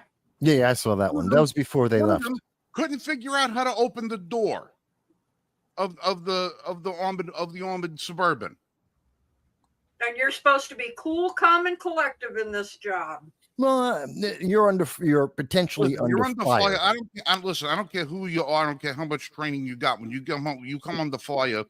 It's fight or flight, and you got to take your fight or flight mechanism, and you got to put it into a back seat behind your obligational duties. Yeah. If I remember right, the thing that came out about the gal that said she wouldn't give her life for him is that lady right there. But something else I think we need to point out, because we are talking Secret Service, we are talking that they have been requesting more Secret Service only to be denied. This came out in the news just in the past 2 days that they uncovered an Iraqi assassination plot against President Trump. Iran. Can somebody Iranian, please not Iraqi. tell me why his team wasn't fortified more? Okay. Clarification. It's Iranian, not Iraqi. There was an Iranian. Sorry. That's all right. No, I get passionate. that's okay. And it's easy to confuse, but it was, and Iran is a bigger threat than Iran. In fact, Iran is the one who funds and helps train the threat. But the main point is they knew about this about this plot because it was uncovered. His people have been asking for more protection. We're gonna give you regular details, have them stand down, and we're gonna bring temps in. And oh, by the way, one of those temps has posted that she wouldn't give her life for you. Yeah, but I haven't seen a confirmed source with the Secret Service agent giving that comment, so I can't say. So I'm not familiar with that, so I can't say because I haven't seen the source on that or seen that statement. Mind you, folks, there is a lot of information that's coming out on this from all sides, including a ton of conspiracies. Yeah. This is going to rival the JFK assassination easily. As far as conspiracy theories go. Yeah, but so we have to be skeptical until information is completely proven about a lot of the information that is being divulged. Yes, but I think there's a big difference between conspiracy theory, I'm wearing tinfoil hat, and having a legitimate conversation and speculation on the facts that are known. I agree with you. Look, I said on somebody's page, somebody said, "Oh, all the sniper experts are now on the internet," and I'm like, listen, you don't have to be a nautical engineer to know that you don't steer a ship into a friggin' iceberg. Okay, you don't have to be the world's biggest genius to know that when you've got somebody who's the leading contender for the most powerful office in the world, somebody who's had the office again, one of the most, I'm not going to say divisive, but what will be a good word? Controversial people controversial. on the face of the planet, okay? That you have so many glaring and obvious oversights. A guy running around with a ladder and a rifle for over an hour beforehand. People screaming at the police and Secret Service that there's a guy on the roof with a gun. This guy we just found out now was flying a drone over the fairgrounds 2 hours before the event, and nobody stopped him. Nobody questioned him as to any reason. We're getting so many conflicting stories from these people that, okay, he had a receipt for a 5-foot ladder, but he carried a 10-foot ladder to the place. He had a Honda, or it was some little Japanese vehicle, but they towed away a white van. Yeah, that he drove over there. They are already lying through their teeth about everything that happened, not because they're trying to cover up a big conspiracy, but because they're trying to cover up their own failure. Well, Everybody can see it was a failure. And you've got the Justice Department saying they will not allow the head of the Secret Service to come and testify in front of Congress to find out what the hell happened. Actually, Yes. she did. She showed up and she answered 4 questions and she walked out. 3 of them by Democrats, 1 by Republicans, none of them critical to understanding nature, even at this moment, understanding why there were so many series of failures. Answered 4 questions and walked out. And this is from a closed session of Congress, which means this is not information for the public. This is for Congress for their oversight, which they duly and correctly have the right to ask and be told. That's why they have the security clearances, and they're gone. Am I wrong? Am I wrong here, Dow? No, and it seems ironic that she decided to show up to the RNC's convention before she showed up to Congress. Did you Cheeto? find that odd? Yeah. Cheeto? Trump invited her. I wonder if he did that so that she could take a look at the fireman's uniform, kind of drive home the point that, your failure allowed me to live. But she doesn't care. No, she doesn't. She doesn't care about that. She doesn't care about the fireman. She doesn't care about the other 2 people that were injured. But the image of it was not for her. It was for the people. She was there. She saw the results of her inaction. You're the rare breed who's going to think of that angle, though. Most of the people are not going to put that together. I am a rare breed, aren't I?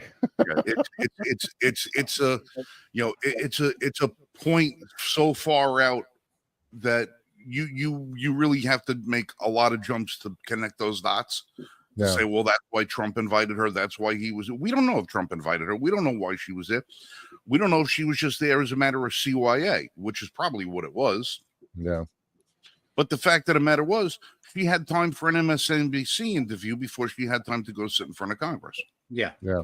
For the few seconds that she did show up there. Well, and I've tried to tell people, I've had people ask me, well, how do you think these congressional hearings are going to go? And I sit back and I laugh. And my response is like any other congressional hearing. They're going to go in there and say, I can't remember. I don't know. And I can't comment on that because it's an ongoing investigation. Well, there won't be any, I don't remember. There'll be, I can't speak. They're going to say, I can't, it's ongoing. I can't divulge secrets pertaining to presidential security. Yep. All right. That's going to be the big one. All right. I remember way back when, many years ago, I was in Atlantic City for a Halloween party, and it was a costume party, and I had Stan Winston Professional Effects make up a mask for me, and I went as a werewolf. When I was at the party, I got to have a couple of drinks with Donald Trump. I got to have a couple of drinks with his wife at the time was not Ivanka, but the second one, Marla Maples. I got to do all that and had a blast. But after the party was over, I wanted to go out onto the casino. I wanted to go out onto the floor and I wanted to go do a little gambling. I didn't get within 3 feet of the entrance to the floor before I got tackled by 4 security guards because I was wearing facial prosthetics and the cameras couldn't see my face. Yeah. Okay. This is 25, 30 years before Donald Trump ever has an inkling to run for president. After everything that this man has gone through with relation to how the federal government has treated him and the members of his family. I am stunned. I am freaking stunned to high heaven that he hasn't taken his own security measures into his own hands and said, I don't want the Secret Service involved in my protection. No, I and know. If they are going to be involved in my protection, they're going to be second or third tier down the line, and have his entire security regimen. Look, if they got to be primary, then they got to, by law, which I don't even know if there is a law that says they have to be.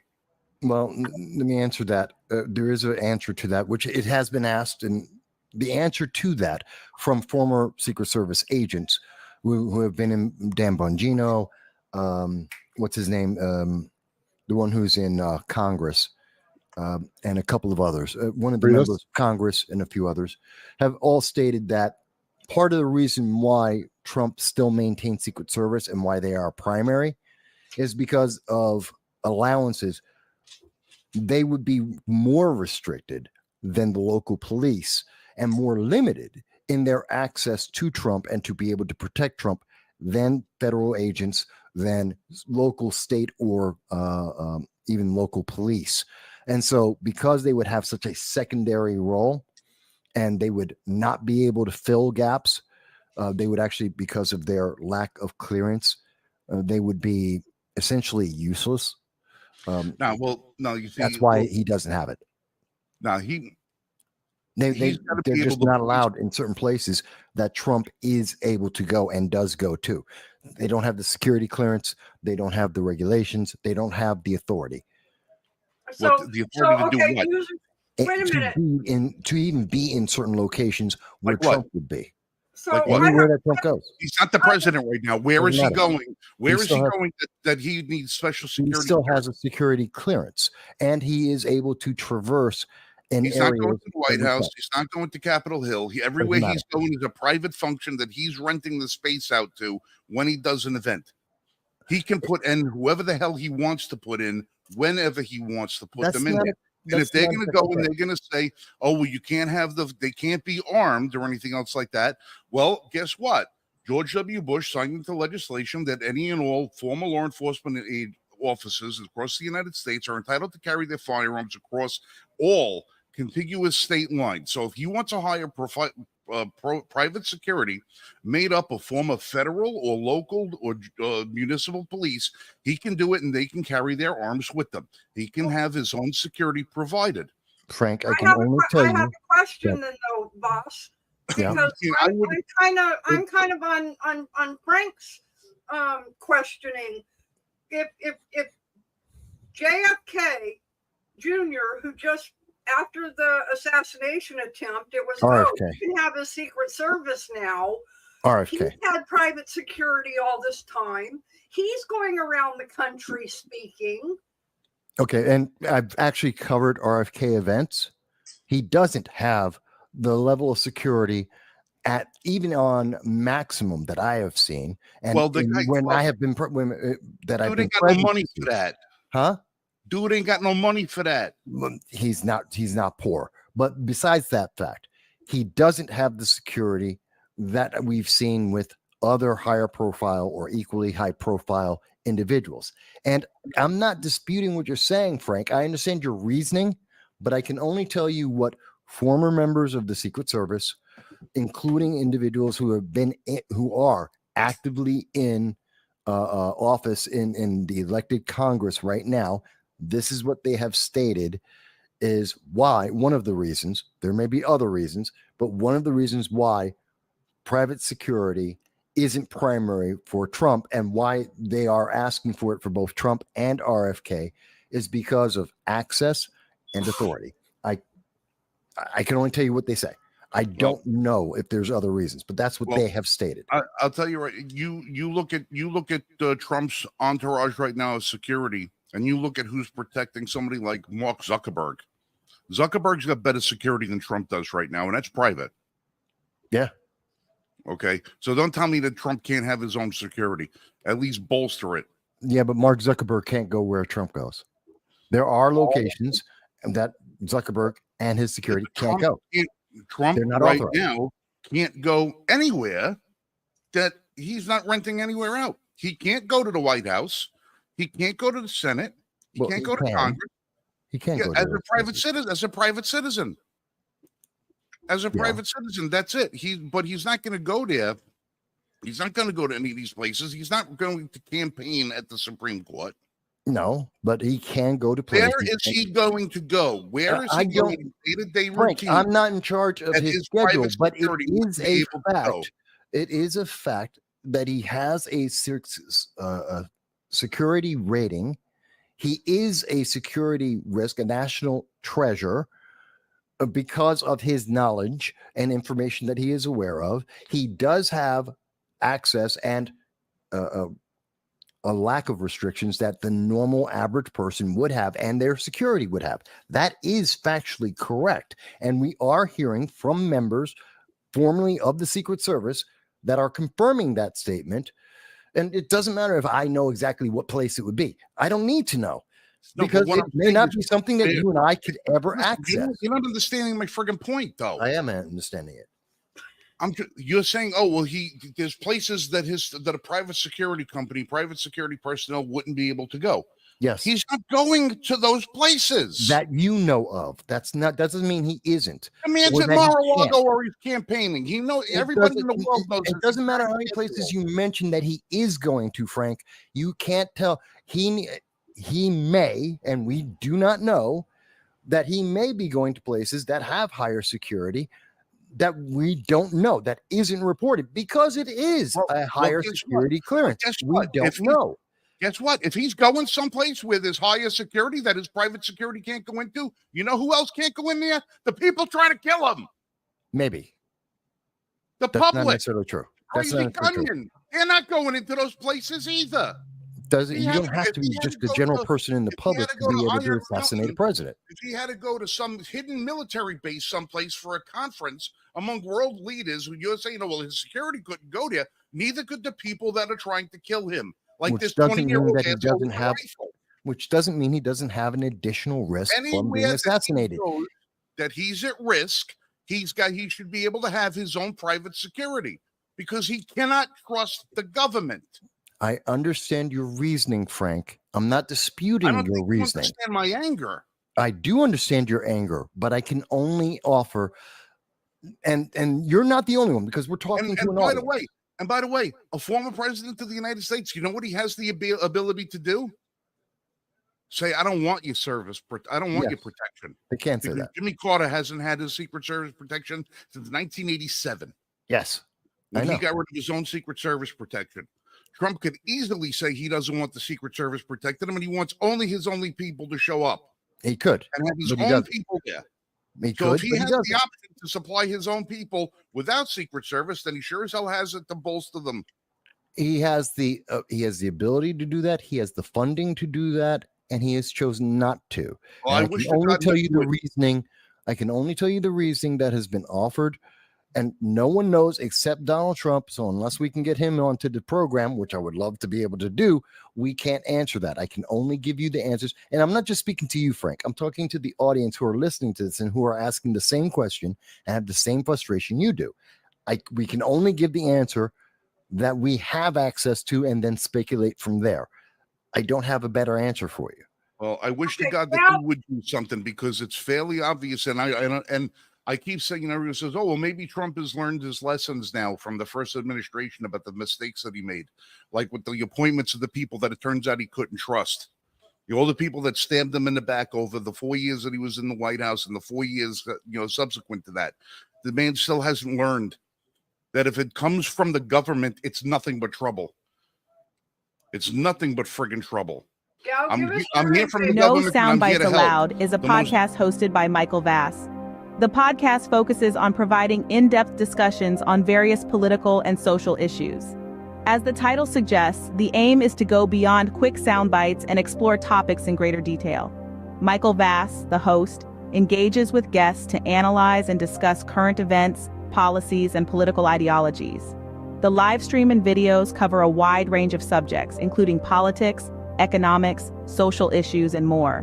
By delving into longer, more comprehensive conversations, No Soundbites Allowed aims to provide listeners with a deeper understanding of the complexities surrounding contemporary issues. AI is listening. Shouldn't you know what AI knows? Aren't you tired of being treated like a child by major media parrots and want to be respected as an adult? There is nothing to lose and a lot to potentially gain, so check out No Soundbites Allowed on all major social media platforms. All right, everybody. Hello, and thank you for joining us back after our break here at No Soundbites Allowed. I am your host, Michael Voss, the political dragon here in the Bronx, New York. And we're talking about, obviously, the breaking news. Joe Biden is now out of the 2024 election. He has endorsed Kamala Harris as his replacement to be the Democratic frontrunner in the 2024 election, which is interesting, but there's so much more to this. And as you can see, we were talking just on Friday before this announcement came out, and we were still talking about the Trump assassination attempt. And I find this interesting because there seems to have been a major, massive downplay in the mainstream news media and with many of the pundits that over the last week, we have seen so many shifts in what's going on politically. So we already saw from a couple of weeks now that Joe Biden was in trouble. The public had been revealed, it had been revealed to the public that Joe Biden is basically a zombie walking and sitting in the White House, that he is only capable of doing his job 6 hours a day, and for 18 hours a day for God knows how many months, if not years, we have no idea who is in control of the United States government, other than they're Democrats. That's all we know. And so that became apparent, and the public reacted to that. They obviously rejected Joe Biden and his bid for the 2024 re-election. Donors abandoned. 75% of all the funds that were going to be raised for Democrats disappeared. Donors, big donors like Abigail Disney, were asking for their money back. They wanted refunds. They did not want to be part of this race. They did not have faith in Joe Biden. They did not believe that Democrats would even come close to winning. And just as the week progressed, we saw just at, I think it was Thursday or Friday, that CNN and others were coming out with projections showing that Donald Trump would win by 330 electoral votes, a landslide, over 35 states, clear sweep, if not more. And that was just last week. It was over. And during that week, so that was because of the debate with Donald Trump. That was because of the George Stephanopoulos softball interview with Joe Biden afterwards, which itself was also a fiasco, also highlighting the failures of Joe Biden as we have covered live on this channel previously. So Joe Biden did himself no favors. And 62% of Democrats, forget about the rest of the public, Democrats, the rank and file, did not want to see Joe Biden continue in the 2024 election. Many people have been saying consistently that Joe Biden shouldn't even be in the presidency. He's not capable of doing the job. And that this is elder abuse to even have him there trotted around, very much like Senator Dianne Feinstein in the final week of her life. Something the Democrats are very consistent in doing. And then we get to last week, right after Freedom Fest. I was out there covering that event, packing everything up and preparing to try and come back home, which Spirit Airlines ruined for me. Still don't have all my packages. Never fly Spirit Airlines. But last week, Saturday, I get the call, Donald Trump has been shot. And that was the news, the attempted assassination, where we have since learned very quickly nothing makes sense. We know that even though ABC News is trying to say, or was trying to say initially, that there is no evidence that Donald Trump was denied Secret Service coverage, we know from NBC News that, in fact, he was denied Secret Service coverage. In fact, let me show you that. This is ABC with their article. This is ABC Local Memphis And they tried to say that there's no evidence in a fact check, no evidence that extra security requests were denied before the Trump rally shooting. They tried to say that. They tried to push this message to somehow lie to the public. And they put that out as a fact check that was supported by no less than Google News today. In fact, we had that image. Google News today at 2 in the afternoon. As you can see in the bottom right corner, that was the Google pushing this false message, which was since removed because almost at the same time, NBC News came out and confirmed that Secret Service has denied requests for more security for Donald Trump and RFK ahead of the rally and even before that. That it is confirmed that it was true. So the media has been trying to gaslight us. And most importantly, they have been trying. Oops, where's my face? There I am. So they have been gaslighting us. They have been lying to us. And they have been trying to confuse us. Since the shooting with Donald Trump, we have heard Joy Reid come out and say, well, how do we know a bullet hit Donald Trump? We know the shooter was there. We know we've heard the recording of the shots being fired. We know that Corey Comptrell, I forget his last name. I apologize to his family.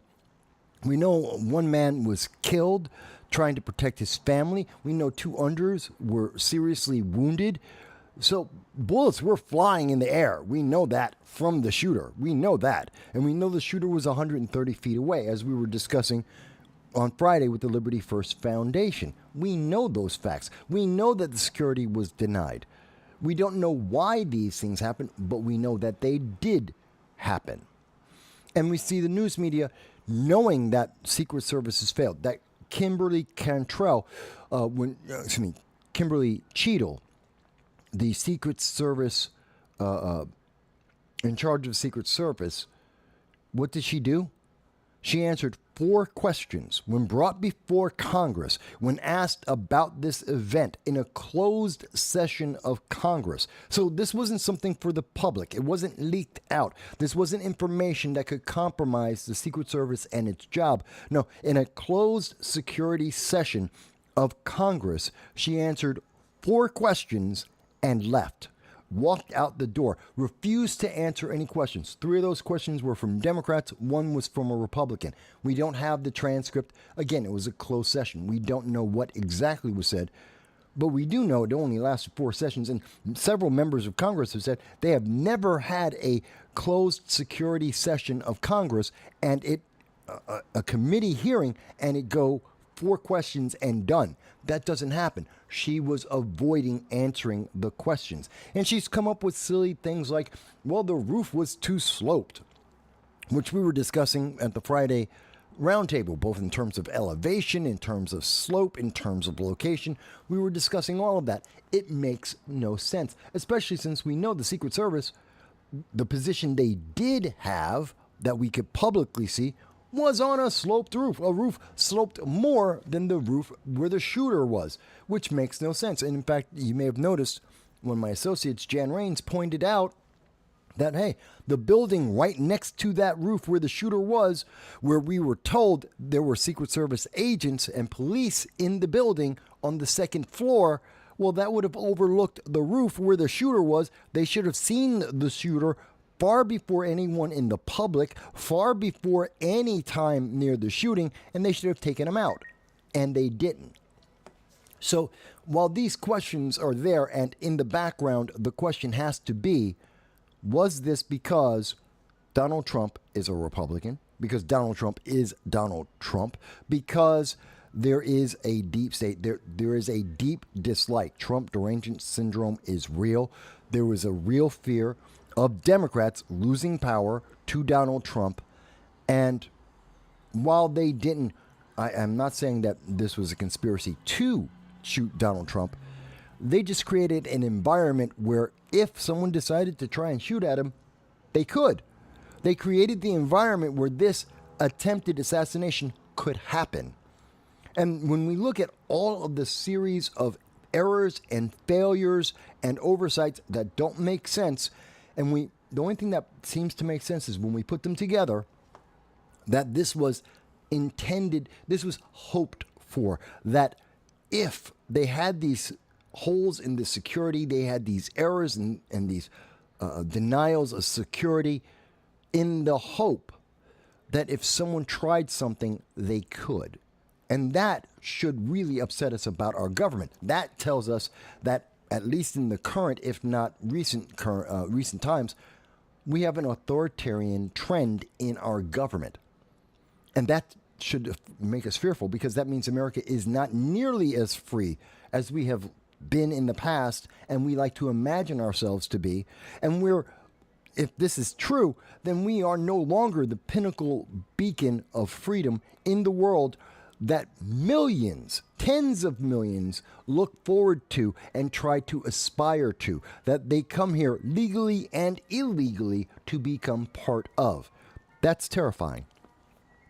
So, but the news media, in this environment where there are so many questions from every American, regardless of their political background, there are serious and deep questions that need to be answered as quickly as possible, as clearly and as transparently as possible. The news media, rather than talking about that, which would involve even further their complicity, they didn't report on these things. They didn't tell the public about the condition of Biden and his mental state. They haven't told anyone who is in fact running the country 18 hours a day.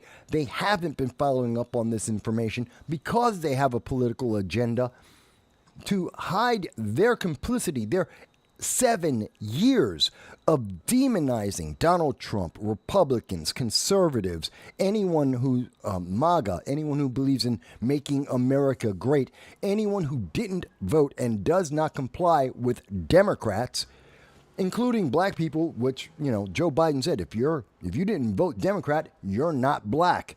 Oh my God, this is insane. And they allowed these statements for 7 years. The media doesn't want to be held complicit. So suddenly, with all of this in the background and pushing forward, and the American people saying, wait a minute, who's accountable for this? Look at what they have done. Look at what they have been hiding from us because of political agendas, because of political gain, manipulation of the people. This is a problem, and action must be taken. And they switched the story and started talking about, will Joe Biden run for re-election or not? That story, as of about Tuesday night, Wednesday, became the main story. Not any of the issues about Trump, not about the assassination attempt, not about the mental state of Joe Biden. We were talking about, will Joe Biden run or not? Oh, here's another purposefully leaked bit of information. Obama is working in the background against Joe Biden, even though he's publicly saying neutral statements. The Clintons are on the side of the DNC, trying to get rid of Joe Biden. We have Nancy Pelosi and Chuck Schumer confronting Joe Biden, saying he has to get out the race. The story became about Joe Biden and whether or not he's going to run, not the cause of why he has to get out the race, which is he's mentally deficient and he's not doing his job. That's the core story. They're talking about the surface. They're talking about, could he win the next election? That's not the problem that the American people were trying to address. That's not the issue that we have to be concerned about. It's not whether or not Joe Biden goes and runs another election and wins or loses. No one cares. That's not the important part. It's who's running the government. Who's in charge? What's their agenda that has not been told to the American people, that is not being transparent, that the news media have been complicit in hiding? That's the news story, but suddenly they're not talking about that. Why is there so much opportunity to attack RFK Jr. and Donald Trump? Why is that allowed? That's a news story. That's a core issue.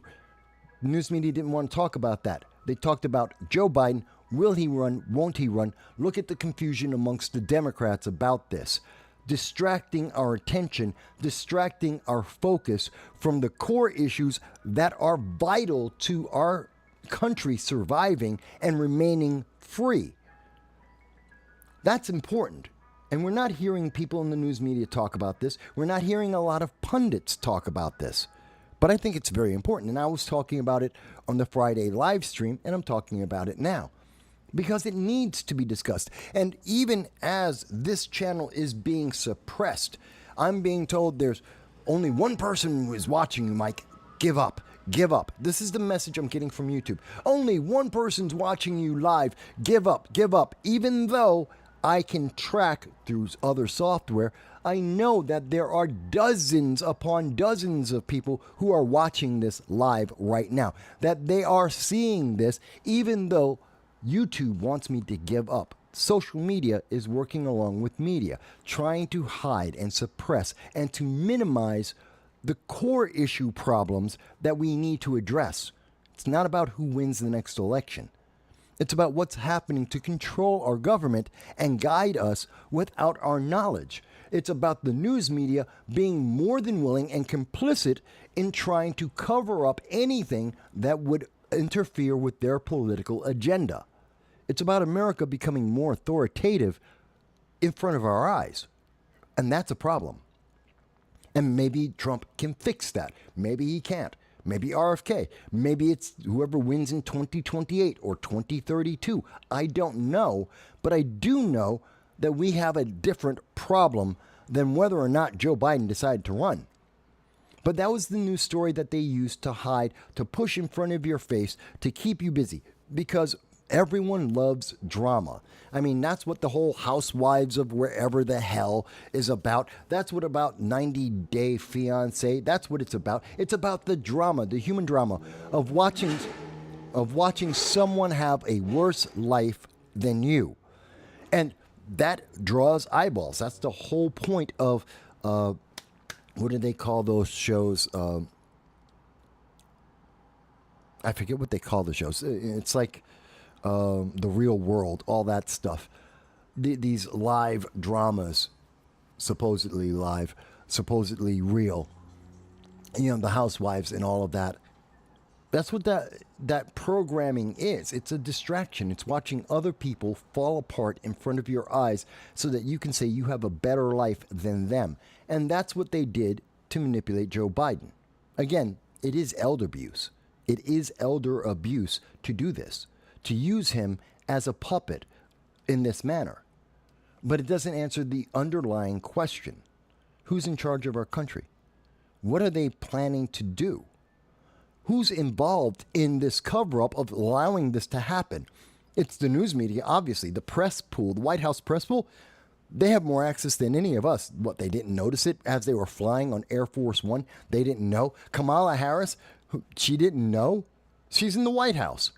Her staff, and she works with Joe Biden and his staff on a daily basis. She didn't know? You got to be kidding me. The Karine Jean-Pierre, the press secretary, she knew. She talks to the White House, the staff, and the president on a regular basis. That's how she's supposed to answer questions of the news media, the White House press pool, every day. And she didn't know.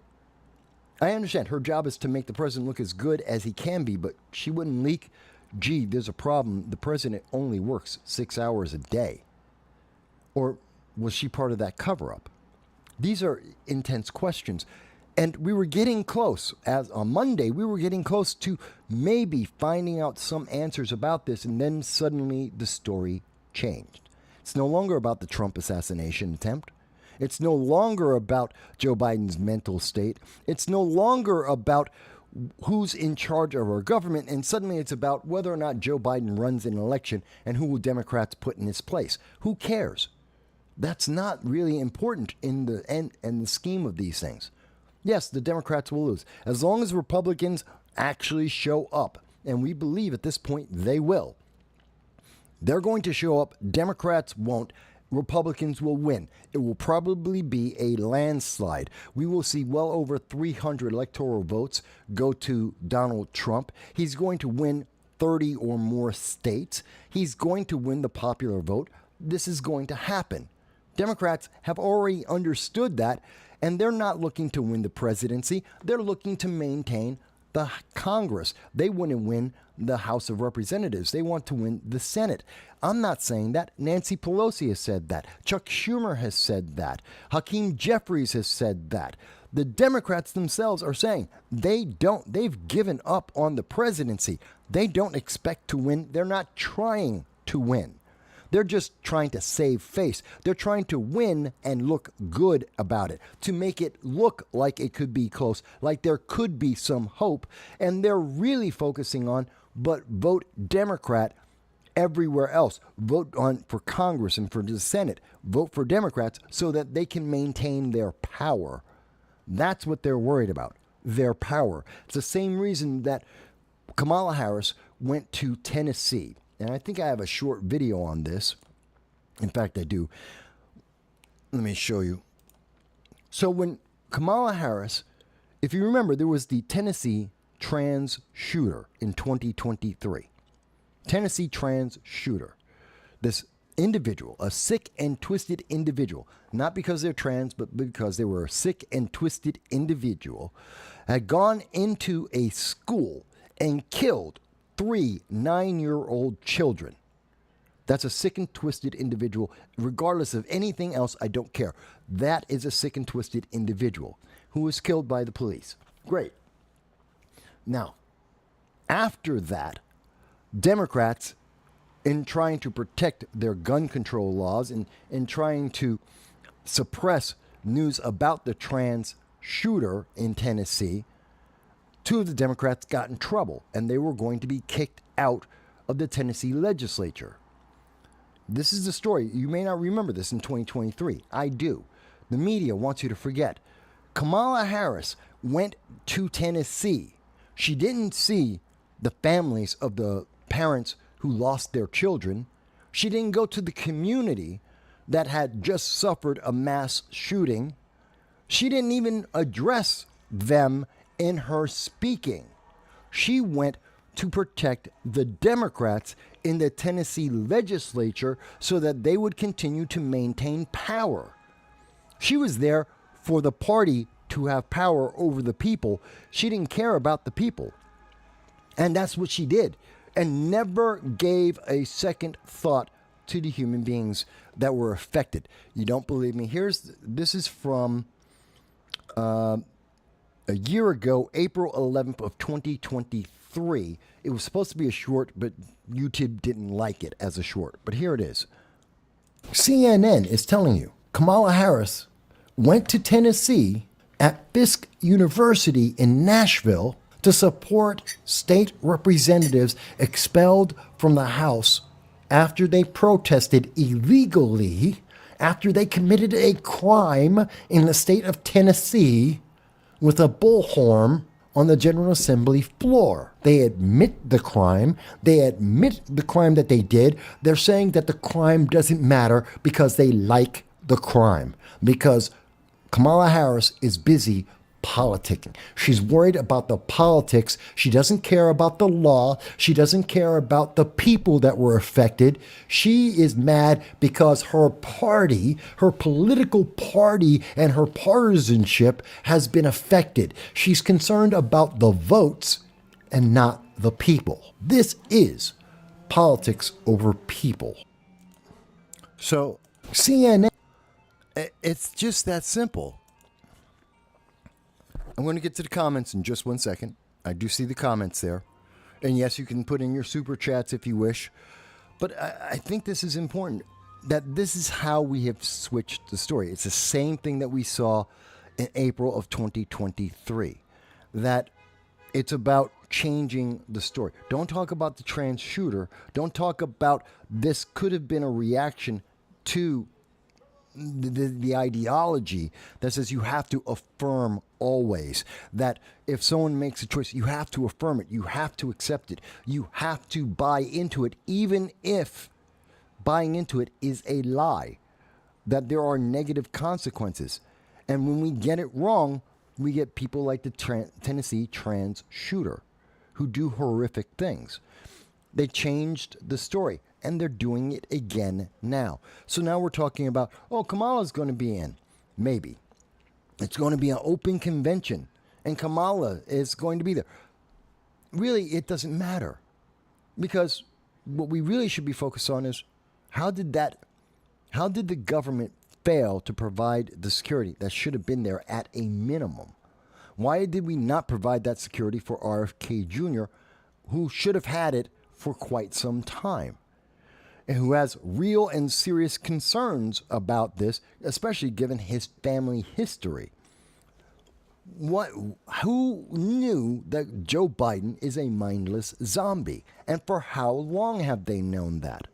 And why didn't they tell the public? And most of all, who is running the government? All of these things are far more important about whether or not Kamala Harris is going to be on the ticket for the Democrats and who she picks for vice president. Yes, those are important things, and we did spend the beginning of the show talking about that. But let's also think about the other thing that's just as important. Who's running the government? Who has been in charge? What's their agenda?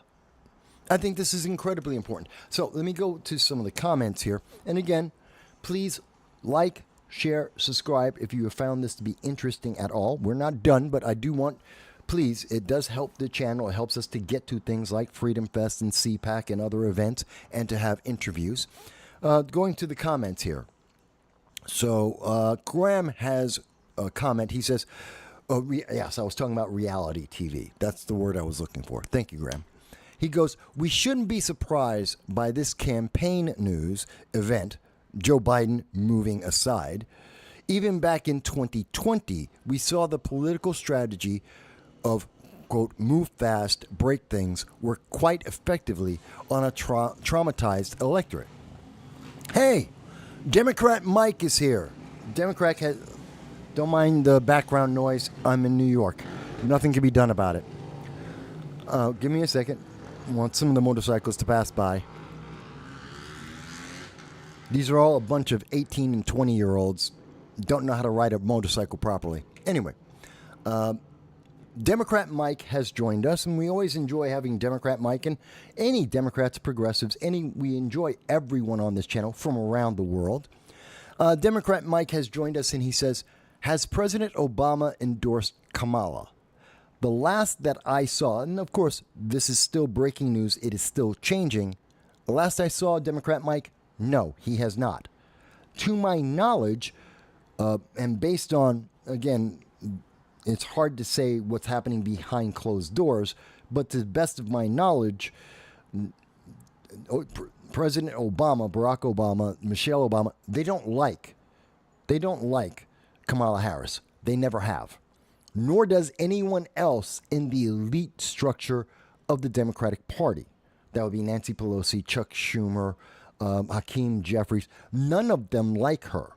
She is one of the least liked elected Democrats in the entire government. Democrat Mike goes on to say, if that's the case, that's quite telling. I'm not enthused with Kamala. Well, Democrat Mike, you're not alone. As we were talking about in the first half of the show, Kamala Harris at her peak, that was in 2019, when she was on stage and right after confronting Joe Biden and calling him a racist to his face during the, I believe it was second Democratic nomination debate in 2019. At that moment, she peaked with 5% of support from Democrats. That's the best she has ever done. And she has been downhill since then. And that tells you something. Democrats don't trust her. They don't like her. She has a history of failure. She got into politics because of an affair she was having with Willie Brown. This is all documented. This is all true. We know this is factually correct. Willie Brown himself has admitted to this. So no one is enthused with Kamala Harris because she's not good at any job she has done. And she has gotten her jobs by manipulation. And she is focused on politics and not people. She's about ambition and power, not accountability and consequence. And that's what you need. You need in a leader someone who is very aware of the consequences and being accountable for those consequences of whatever they do. So I'm not surprised. Now, Democrat Mike says he would prefer someone like Gretchen Whitmer, the governor of Michigan who killed 4,000 people, just like Andrew Cuomo in New York killed 16,000 elderly Americans because of their policies on the lockdown and the pandemic. And Gretchen Whitmer, just like Gavin Newsom, is responsible for about 4,000 murders in that same vein. Did exactly the same thing that Andrew Cuomo did. In California, it was about 6,000 to 8,000 elderly Americans were killed because of Gavin Newsom doing that. And Gretchen Whitmer is responsible for about 4,000. So I guess you like her better. I don't. I think she's just as corrupt as everyone else that we're seeing in the Democratic Party. And I don't think she's any better. Now, you may say, Mike, I know, Democrat Mike, you're saying you think I'm wrong, but that's a big problem for me, that she has no compassion for the citizens. She's more concerned about power. Now, do I think that, what's the other problem? Well, Gretchen Whitmer isn't known across the country, and she isn't very well liked. Yes, some political junkies know about her, and yes, some Democratic political junkies may know about her, but the public doesn't. No one knows who she is. No one cares. She hasn't done anything outstanding or impressive, not for the people of Michigan, nor for the country.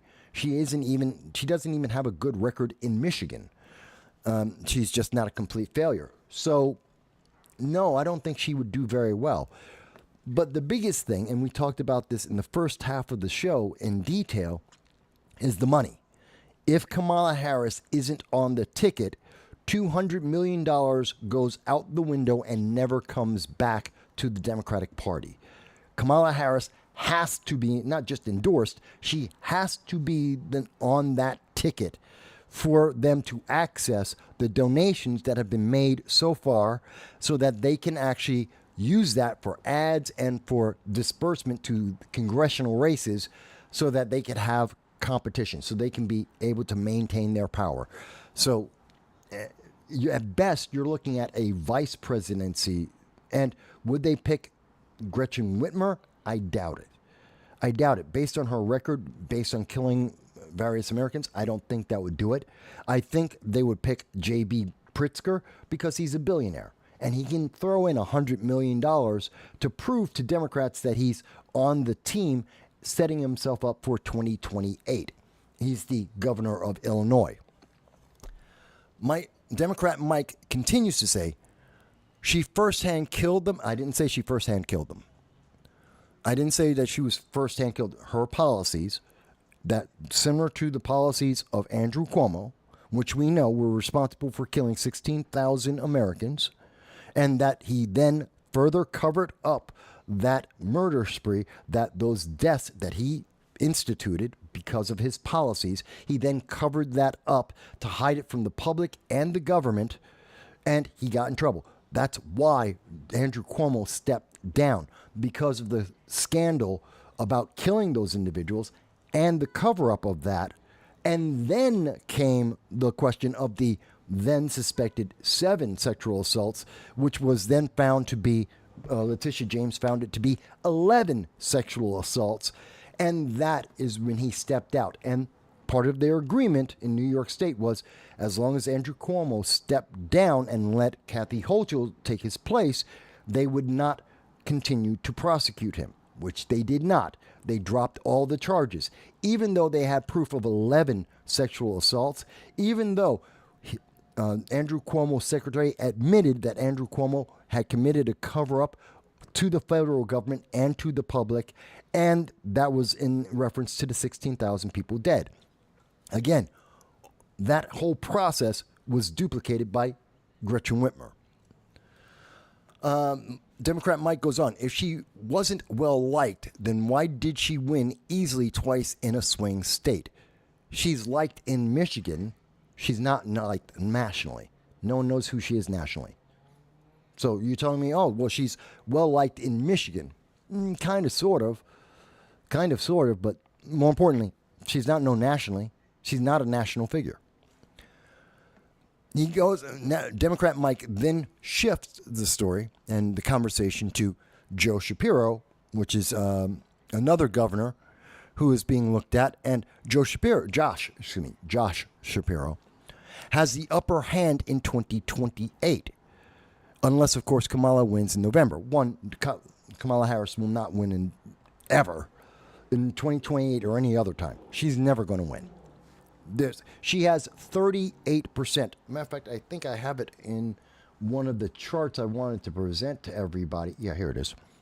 Don't have to believe me. This is from 538. This is polling from 538, which is a leftist progressive website. And from 538, according to their July 21st, 2024 poll status of polls at 11:41 a.m. today, the approval or disapproval of Kamala Harris, 50.4% disapproval. Now, the range goes far, far higher. It's as high as about 55%, depending on which poll you look at. And some polls do have it somewhat lower. But on average, she is averaging about 50% disapproval. She has been far, far lower in the past, or far higher, I should say, in the past, of even more disapproval in the recent history, as a matter of fact. And here are some of the polls. This is YouGov, Redfield, Wilton, don't know them. Harris X, YouGov, Lord Ashcroft polls. So these are more regional polls, but again, it's giving us answers about where she stands. And that is very much disapproved. She's not winning. She's not going to win in November. And as for Josh Shapiro, if he's smart, yeah, he waits until 2028. But we have to get through 2024 first. I'm not worried about the 2028 election. No one should be. So Democrat Mike continues. So how then can she be disliked nationally if you are saying most don't know who she is? I'm saying that if she was liked, she would be known. She isn't known, so she isn't liked. It's that simple. She's not popular because no one cares about her. It's not that hard. It's pretty straightforward. If she was popular, if she was liked, she would be popular, she would be known. She isn't. Therefore, she's none of the above. She's not popular, she's not liked, she's not significant. It's straightforward. It's not hard to understand.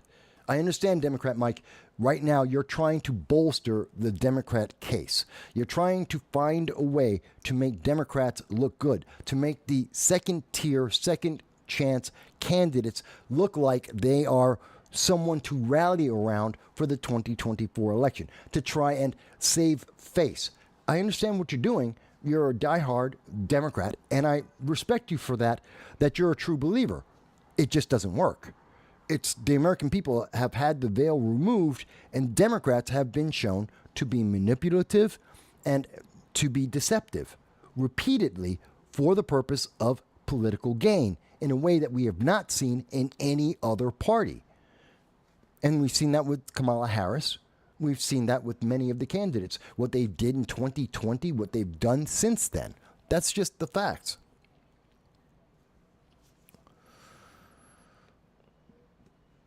Democrat Mike says there are many Democrats like her, and there are many more not like her. There are many, many more who aren't. That's just the fact. Many, many, many Democrats, as seen in polling, as seen consistently over the last week alone, Democrats have given up. The progressives have lost. Progressives lost Jamal Bowman. Progressives are losing Cori Bush. People are rejecting the far left because they are ineffective and they're manipulative. And we have seen the results of that. And hopefully we will see these people held accountable going forward. I think that's the case. Democrat Mike goes, most people don't know many governors. That's true. Or senators. That's true. Most only really know about the president and their governor and their senators in their state. Not a lot of political junkies out there. Well, yes, that's true, but in 3 months, you want to win an election. That means you need someone people will know. You need someone who can afford to pay for the ads to introduce themselves. Someone who can rally up a significant portion of their voters to then try and influence, either through social media or news media, the rest of the country. Whitmer isn't one of those people. She's just not. I understand you like her. I'm not telling you not to like her. I'm not telling you go to Chicago, go to the convention, and try and rally up the rest of the Democrats to get Whitmer on the ticket. If you believe she's that good, go for it. I don't think it's going to happen. I don't think she's going to even get close to getting onto that ticket. I think they're going to go for J.B. Pritzker because they need his money. And at the moment, that's what they're concerned about more than anything else. They have to have Kamala because she's the key to the money, not because they like her. And they're going to use the fact that she's a person of color and a woman so that they can deflect a lot of criticism from her that she has earned, like her failures with the southern border. They're going to use that. They're going to use the shield of her being a woman and a woman of color to hide and say, well, if you're criticizing her, you must be a racist or a sexist. And that's their protection.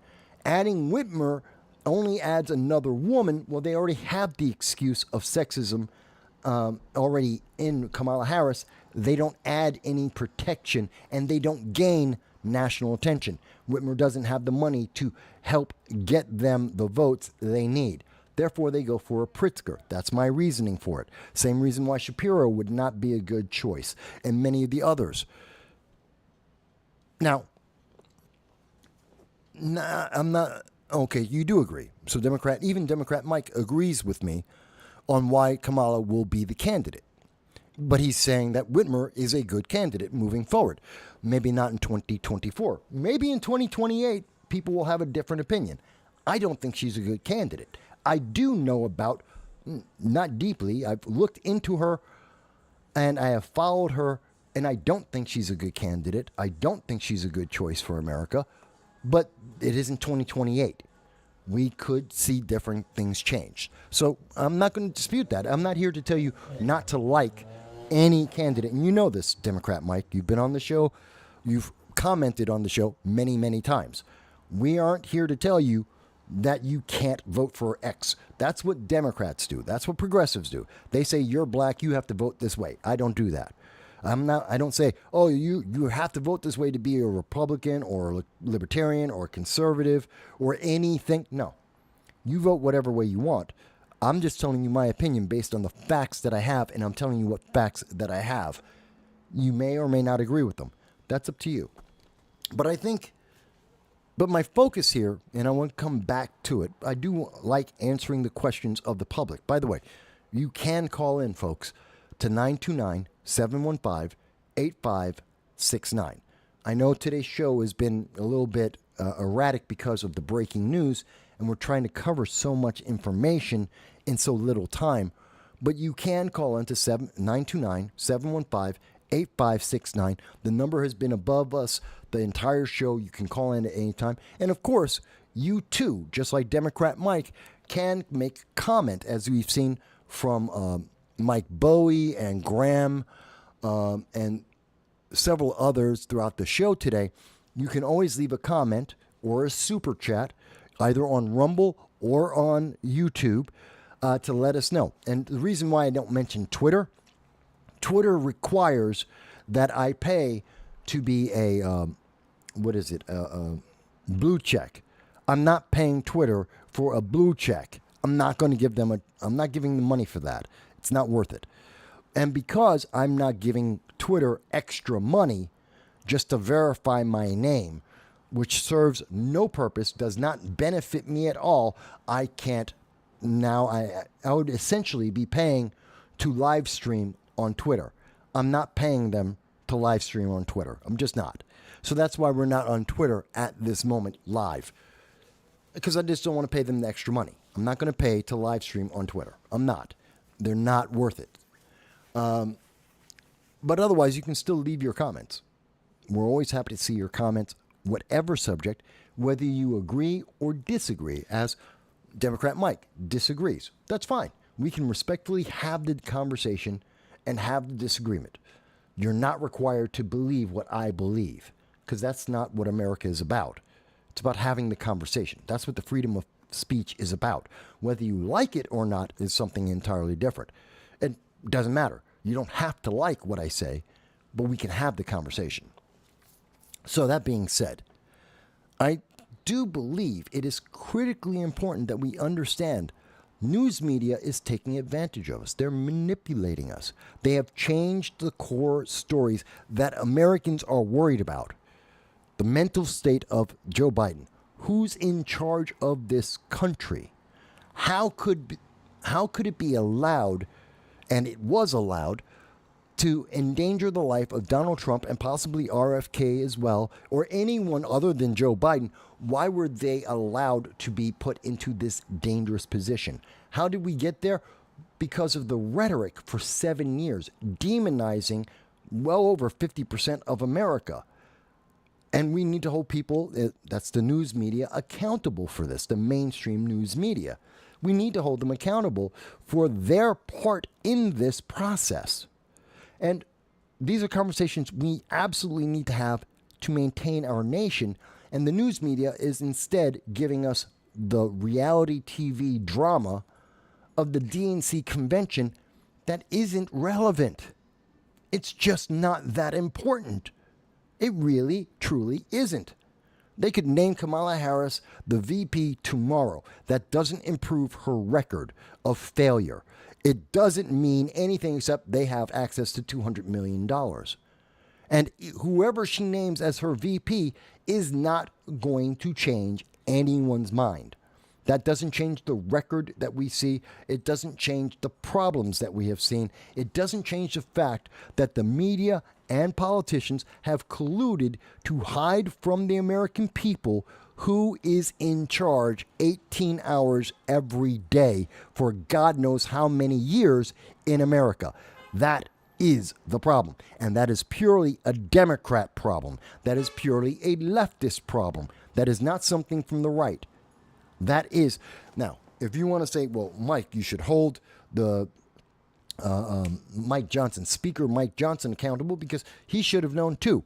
I agree. And I will hold him just as accountable as I hold the New York Times, CNBC, MSNBC, Fox News. I'm going to hold Chuck Schumer, Nancy Pelosi, Obama, the Clintons. They're all culpable. Not one of them. I don't care that Speaker Mike Johnson is a Republican. He had access. He saw the zombie status of Joe Biden. He should have called for the 25th Amendment. We should see that Monday morning. There should be a call for the 25th Amendment. Joe Biden should not be running this country because he's not. It's just a formality at this point to get him out of office. Now, that means that Kamala Harris would become president. I don't care. I don't care. And I don't care if that helps or hurts her to become president in 2024. Would she win the election? No, I still don't think she wins. I think she's still a miserable cow who is incapable of doing the job based on her actual activities, her actual record, where she has failed at everything she's done. But I would rather have her in the office every day knowing that she is completely incompetent and a failure. We can deal with that. We can adjust for that. We can survive 3.5 months of incompetence at the level that Kamala Harris operates at. We can survive that as a country. What we can't survive is not knowing who's in charge with an unknown agenda with no transparency on what they are doing 18 hours a day.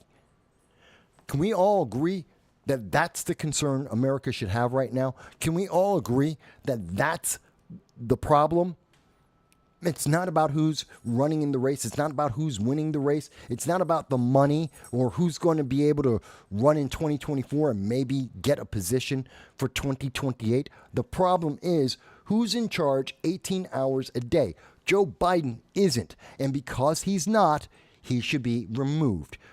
I don't care if he wants to resign. Remove him. 25th Amendment. That's why it's there. He is not mentally capable. He's not mentally capable of holding the job, of performing the duties of the job. We have seen that in the debate. We've seen that in an interview. We've seen that in his speech to NATO. We have seen that in him with him on the campaign trail. We are seeing that right now as he removes himself from the 2024 election because he's not capable of doing it. He can't do all of those things, means he cannot do the job as president. Is there anyone who disagrees with me with that assessment for that reason? It's not political. It's not because he's a Democrat. He's just incapable. He's incompetent at a level of incompetence that is dangerous to the country. It allows for corruption in our country. It allows for unknown individuals, unelected individuals, to manipulate our nation and the power of our nation. That is the single greatest threat to America at this time. And it has nothing to do with politics or anyone's political ideology. Does anyone disagree with me on that? Because I don't think anyone will. It may not be popular. It may not make people feel good. Democrats may hate that, but it's the truth. And the truth is not subjective. The truth is not based on feelings. The truth is empirical, and it is objective, and it is singular. There is one truth, and this is the truth. Joe Biden isn't in charge. That's the truth. Full stop. Therefore, 25th Amendment. Can someone, is there anyone who wants to say, is there any Democrat anywhere in America across this country that disagrees with my assessment right there? That simple, straightforward logic. Anyone? Because I don't think there is. Because there is no other answer to that. Now, looking at the election, what can we look forward to? Now that we know, and given the fact that Donald Trump is going to win, that is a fact, unless he dies because of an aneurysm, a heart attack, or God forbid, another assassination attempt, assuming those things don't happen, Donald Trump wins. There's nothing Democrats can do at this point. They have no one anyone cares about or nearly enough money to win, and they especially don't have enough time to win the 2024 election. So, given that, what can we expect from the next 4 years with Donald Trump? Well, to start with, we're going to get back our people. And this is one of the biggest things this channel has been talking about for years. And we have definitely been talking about since October 7th of 2023. We want our hostages back. We want every single American held by the terrorist organization Hamas. We want them back, whether they're alive or they are dead. We want them back immediately. There cannot be a ceasefire without our hostages being released. And if they are being killed, Hamas is complicit. Hamas must be held accountable. They don't get a free pass. They don't get to get away with that. That's just not going to happen. They are going to be held accountable. If, as we fear and what most believe, that out of the remaining 154 hostages held by Hamas for 10 months now, that these hostages who have been tortured and sexually abused every single day since they were taken hostage in October, that these individuals, at least 40, maybe 60 of them, half of them have been killed by Hamas. And that includes, very likely, every single American. And it's not 4 Americans, it's not 5 Americans, it's 19 Americans. There were 22 that were taken hostage. The media likes to gloss over that fact. 22 Americans were taken hostage, 34 were killed. Of the 22, 3 returned home. Joe Biden spent $105 million and got back 3 hostages. 3, one of them being a child. That leaves 19. Those 19 now are reported as 5. That means does that mean that 14 Americans were killed by Hamas while being held hostage? We don't know. The media doesn't like to answer that question because they don't like the way it looks. It doesn't fortify the 2024 election. It doesn't make people more likely to vote Democrat. Well, at this point, that's not going to happen, so let's get the answer. But they won't. But the nice thing is, in knowing that Trump, I know that you're there, puppy. My puppy's yelling at me. We'll go soon. What we do know is that Trump, by his mere existence, by running, by the fact that everyone in the world is now preparing for Trump to be president in 2024, he has made the statement to Hamas and to the rogue nations of the world. That's North Korea, that's China, that's Russia, that's Iran. And he's making it very clear. Give us back our hostages. Don't ever think of doing this again. Notice they didn't do it when Donald Trump was in office before. You may hate or love the Bush presidents, but it was very clear around the world that the Bush presidents were just as much of cowboys as was Ronald Reagan, as is Donald Trump, and the world was relatively more peaceful, other than 9/11, which happened in the transition from Clinton to the Bush administration, which is why America was flat-footed. I don't blame that on the Bush administration that had just started up. No, that was because of the Clinton administration, the leftovers there as we transitioned. That's what I believe. You may disagree. That's fine. But at least Trump will get our people back, and I think that's hypercritical, and it tells us that there is a chance for more stability and more peace in the world going forward. I'm going to be wrapping up pretty fast. We've got about 15 minutes or so. We're going to be finishing up because my puppy is a little bit upset at the moment. And for those who don't know, I have a 13-year-old dog, and so his needs are a little bit flexible, and I try to make sure I take care of him every week. So Graham says, back when Trump was president, a friend of mine said to me, quote, one of the strengths of our political system is that a ham sandwich could be president and our government would still function smoothly because of the executive cabinet, the administrative state, and the separation of powers. Well, while I agree with the separation of powers, and I don't necessarily agree with the rest of it. Graham goes on to say, I don't have a strong opinion. Here we go. I don't have a strong opinion of Joe Biden and the 25th Amendment. If there is an organic movement that demands his resignation, that's fine. I don't oppose that. There is, I think there is. Most people don't know that the 25th Amendment exists. Most Americans don't know that. Most Americans don't know that there is a safety valve that says 25th Amendment, if you cannot be president, if you cannot do the job, you can be removed, especially for medical reasoning, and mental deficiency is a legit reason. Graham goes on to say, but if Trump becomes president in 2025, I want him to have a robust staff and have a work schedule that prioritizes health, wellness, and clarity of mind. Well, that's on him. I can't speak to that. And it is possible, Trump is in his 78, it's possible that his mental health could deteriorate at any moment, but we have no reason to believe that it is. That would be surprising, and if that were to happen to him, if he were to become like Joe Biden and only work 6 hours a day, I would say the same exact thing I am saying right now. It is not about his politics, it's about his mental capabilities and doing the job. If Donald Trump was working 6 hours a day as president and 18 hours a day, someone I don't know of is in charge, then I have the same answer. Get rid of this person. They're not doing the job. 25th Amendment them. And I do think you cannot have a president who's only president between 10 a.m. and 4 p.m. Come here, Colin. Come here. Come here. Oh, he doesn't want to come here. You can't have a president who's only working part-time. It's not a part-time job. You can't. It's less than part-time. You can't have a president doing that. That's not how it works.